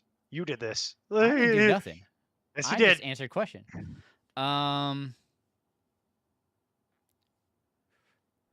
Caleb Williams. Next. Against that trash defense. Oh Don't God, I'm gonna care. take so many. Don't take so many care. victory laps. I'm taking so many victory laps on you next week because of this. Whole show is gonna be victory laps. Yep. I'm that Running he back. scares me. Running back start of the week. Is it Ramondre Stevenson? Sweep it. Real talk. Is it Ramondre Stevenson? And are we gonna sweep it? Because I feel like that's think the answer so. here. Now I don't remember where I put my stupid. Did I go to the top on accident? Yeah. Okay. Actually, no. I went a different direction because I liked how they were playing. For me, it's Ramondre. And then go ahead. Nick Chubb versus No, Jacksonville. that's not terrible. That's not a terrible He's choice. very elusive. It's a great matchup. I They think have it's literally nothing else. yeah. I mean that's. I really enjoyed it, so I'm going to go with. Throw the ball worth a damn again. Yep. Something is badly wrong with their offensive line. Like And Chubb's it's been just a able mess. to evade tackles and get yardage. So Just an ugly, ugly mess and it's all the Jacksonville. way around. Yeah. All right, set of the week. I mean, I have like a real set of the week, but you could never do it. So Same. it's like irrelevant. So I hate, my feelings on telling people that. Yeah. Like it's not helpful. But it's fun. 'Cause, We're doing like it for Chase fun. Brown, my answer is Chase Brown, Oh, okay. but there's no universe where you would ever be able to sit him based on where you had to draft him. So this advice is not helpful in any meaningful way. Kyron Um, Williams. Yeah, that's kind of the same problem. Yep. Is like 10 spots lower in the rankings, but like I guess that's more real. You might theoretically be able to justify finding some way to bench Kyron Williams. I think that's an overreaction, but okay. All right. Wide Um, receiver. Start of the week. Here's the general problem with running backs. Okay. Here's the general problem with running backs of the week. Running back is such a tire fire that there's like it's so hard to justify sitting any of the ones that are actually getting any kind of meaningful workload. Yeah. Running back They're saying falls volume. off a cliff at 29. So because of that, most leagues you got to start 2 running backs per team. So there's we're picking between 5 guys. Start of the week is different. Like start of the week is different. I tell you, like that's the conundrum that we run into.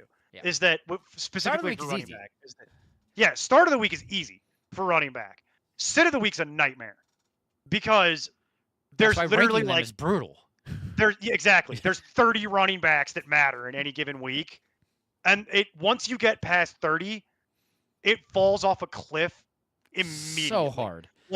Like David Montgomery 28, Ramondre 29, Pacheco 30. That's the cliff. And then you go to Chubb, Charbonnet, Henderson, Judkins, Scadabo, Tootin, Tyrone Tracy. That's the other cliff. There's like a cliff, and then there's like another cliff. You know what I mean? It's like that episode of The Simpsons where Homer tries to jump the gorge, and then like they put him in the ambulance, and then he falls out of the ambulance and goes over the gorge again. That's what running back is like. If you understand that reference, congratulations on your 40th birthday. Okay. More importantly, wide receiver. Start of the week. I'm going to be probably kind of controversial here. Just say Tillman so we can I'm move not, on with our lives. because he was ranked. Quentin Johnston versus the Broncos. Tillman is 46, by the way. He Oh, easily qualifies. okay. Well, going Quentin Johnston. I went lower, I think, because He went everybody. by 1 spot. He went to Oh. 47. Okay. You did it. Yeah. My enthusiasm for these proceedings is waning. Um, uh, oh, I got it. Oh, we talked about it. We talked about it earlier. We talked about Michael Pittman. That works. Yeah. Yeah. I really want to say Keenan Allen, but he Too just barely dragged himself over the line at 34. So he's literally at 34. But the real answer is Keenan Allen because he's only out of consideration by 2 spots. So, and the amount of Keenan Allen questions we get leads me to believe that this very much is a topic. So the real answer, Jason, and I think you would agree with me, is the real answer is Keenan Allen Yeah. We're definitely starting. in a real way. The sit of the week, also a joke. Super easy for me. Is it oh god, I'm literally failing at the joke. Is it DJ Moore? It is. Yeah, okay. Yeah, we already covered that. In depth. Sweep it, move on. I'm like, don't understand why he's still up there, but okay, let's go. Yeah, I don't understand that ranking either. I think it has to do with the matchup. I will say if he fails here, the internet's gonna light on fire. They're gonna have to unplug the big router for the internet and plug it back in. Tight end start of the week. This one's. I mean, this one's like a freaking mess. You know what I mean? Like this is like such a huge freaking mess. The cheater answer is David Njoku. Because even with him sharing the job, he's still getting 8 points a week, which would easily qualify for tight end streamer. The problem is it's not helpful because his roster percentage is so high. We can't talk about Juwan or Harold Fannin anymore because they're rostered too much. So I think the real answer is Hunter Henry That's fair. because he's only at 43%. So I'm going. 4-star matchup. I went deep because I like to go deep on these. Jatavian Sanders. So deep. I know, so deep. I'm going with Jatavian Sanders. I think. I can't say the rest of that song lyric without getting copyright strike, so we're gonna move on. And then sit of the week. Yes. Yeah. Yeah. TJ Hawkinson. I have several. Yeah. TJ Hawkinson. Kyle Pitts. Kyle Pitts. It could just be. Do we need to say that, or could we just put him up there perennially? Right? Like, there's so many that would qualify for sit of the week. Travis Kelce, because it's a terrible matchup unless you really buy into the revenge game narrative. Zach Ertz, because it's a terrible matchup unless he falls into the end zone playing with his backup quarterback. TJ Hawkinson, Kyle Pitts. Like, tight end is in midseason form for brutality. We're in week 3 and tight end is already into the buys. Can you imagine what trying to figure out tight end is going to be like during the buys this year? It's already so bad. My real answer is TJ Hawkinson because that's the one that I'm the most afraid of. But there are so many qualifying candidates this week. Yeah. Oh, and since we're done with that, got 3 questions or statements maybe. Full PPR league, who to drop? Hunter Renfrow, Diami Brown, Dante Thornton, and they're trying to pick up Coker since he should be back next week. 2 weeks. Thought it was week 4. Yeah. Yeah. It's like I can't remember if he was put on PUP or IR or if it was just a. I would cut. He was put on IR, by the way, so it's at least until week 4. Yeah. I would cut Hunter Renfrow off that list. I agree. I still want to see what happens with Thornton. Should I pick up Coker is a separate question. I like Coker. I would like I it like better it. if they had a healthy O line. So would I. So would I. There might be other things that I would like more. Yeah, I agree. One of them is on this list. I like Diami Brown more. Yeah. So, Tamara said, "Cards D. I'm in a league where Oh we my pick God. 2 quarterbacks and get their whole team." plays IDP2 and have to navigate that disaster. Oh my god. That sounds really fun, but it also sounds like the kind of thing that would make me pull my hair out. Yeah, that sounds like What's way left too much of it? work. That sounds really interesting, though. As a giant nerd, as a massive nerd, I would find that very entertaining. I've never thought about that before. That's a hell of a way to play. Oh my god. And yeah, the cards thing is a nightmare then, because they lost 3 starters coming out of that. In that game, they lost 3 starters, and all of them are going to IR. And you saw what they looked like as the game went on when they started losing their starters. It just got worse in real time. Yeah. I don't think 1 week of practice is, Gonna help. yeah, no. All right. Medium rare. That's a fun one.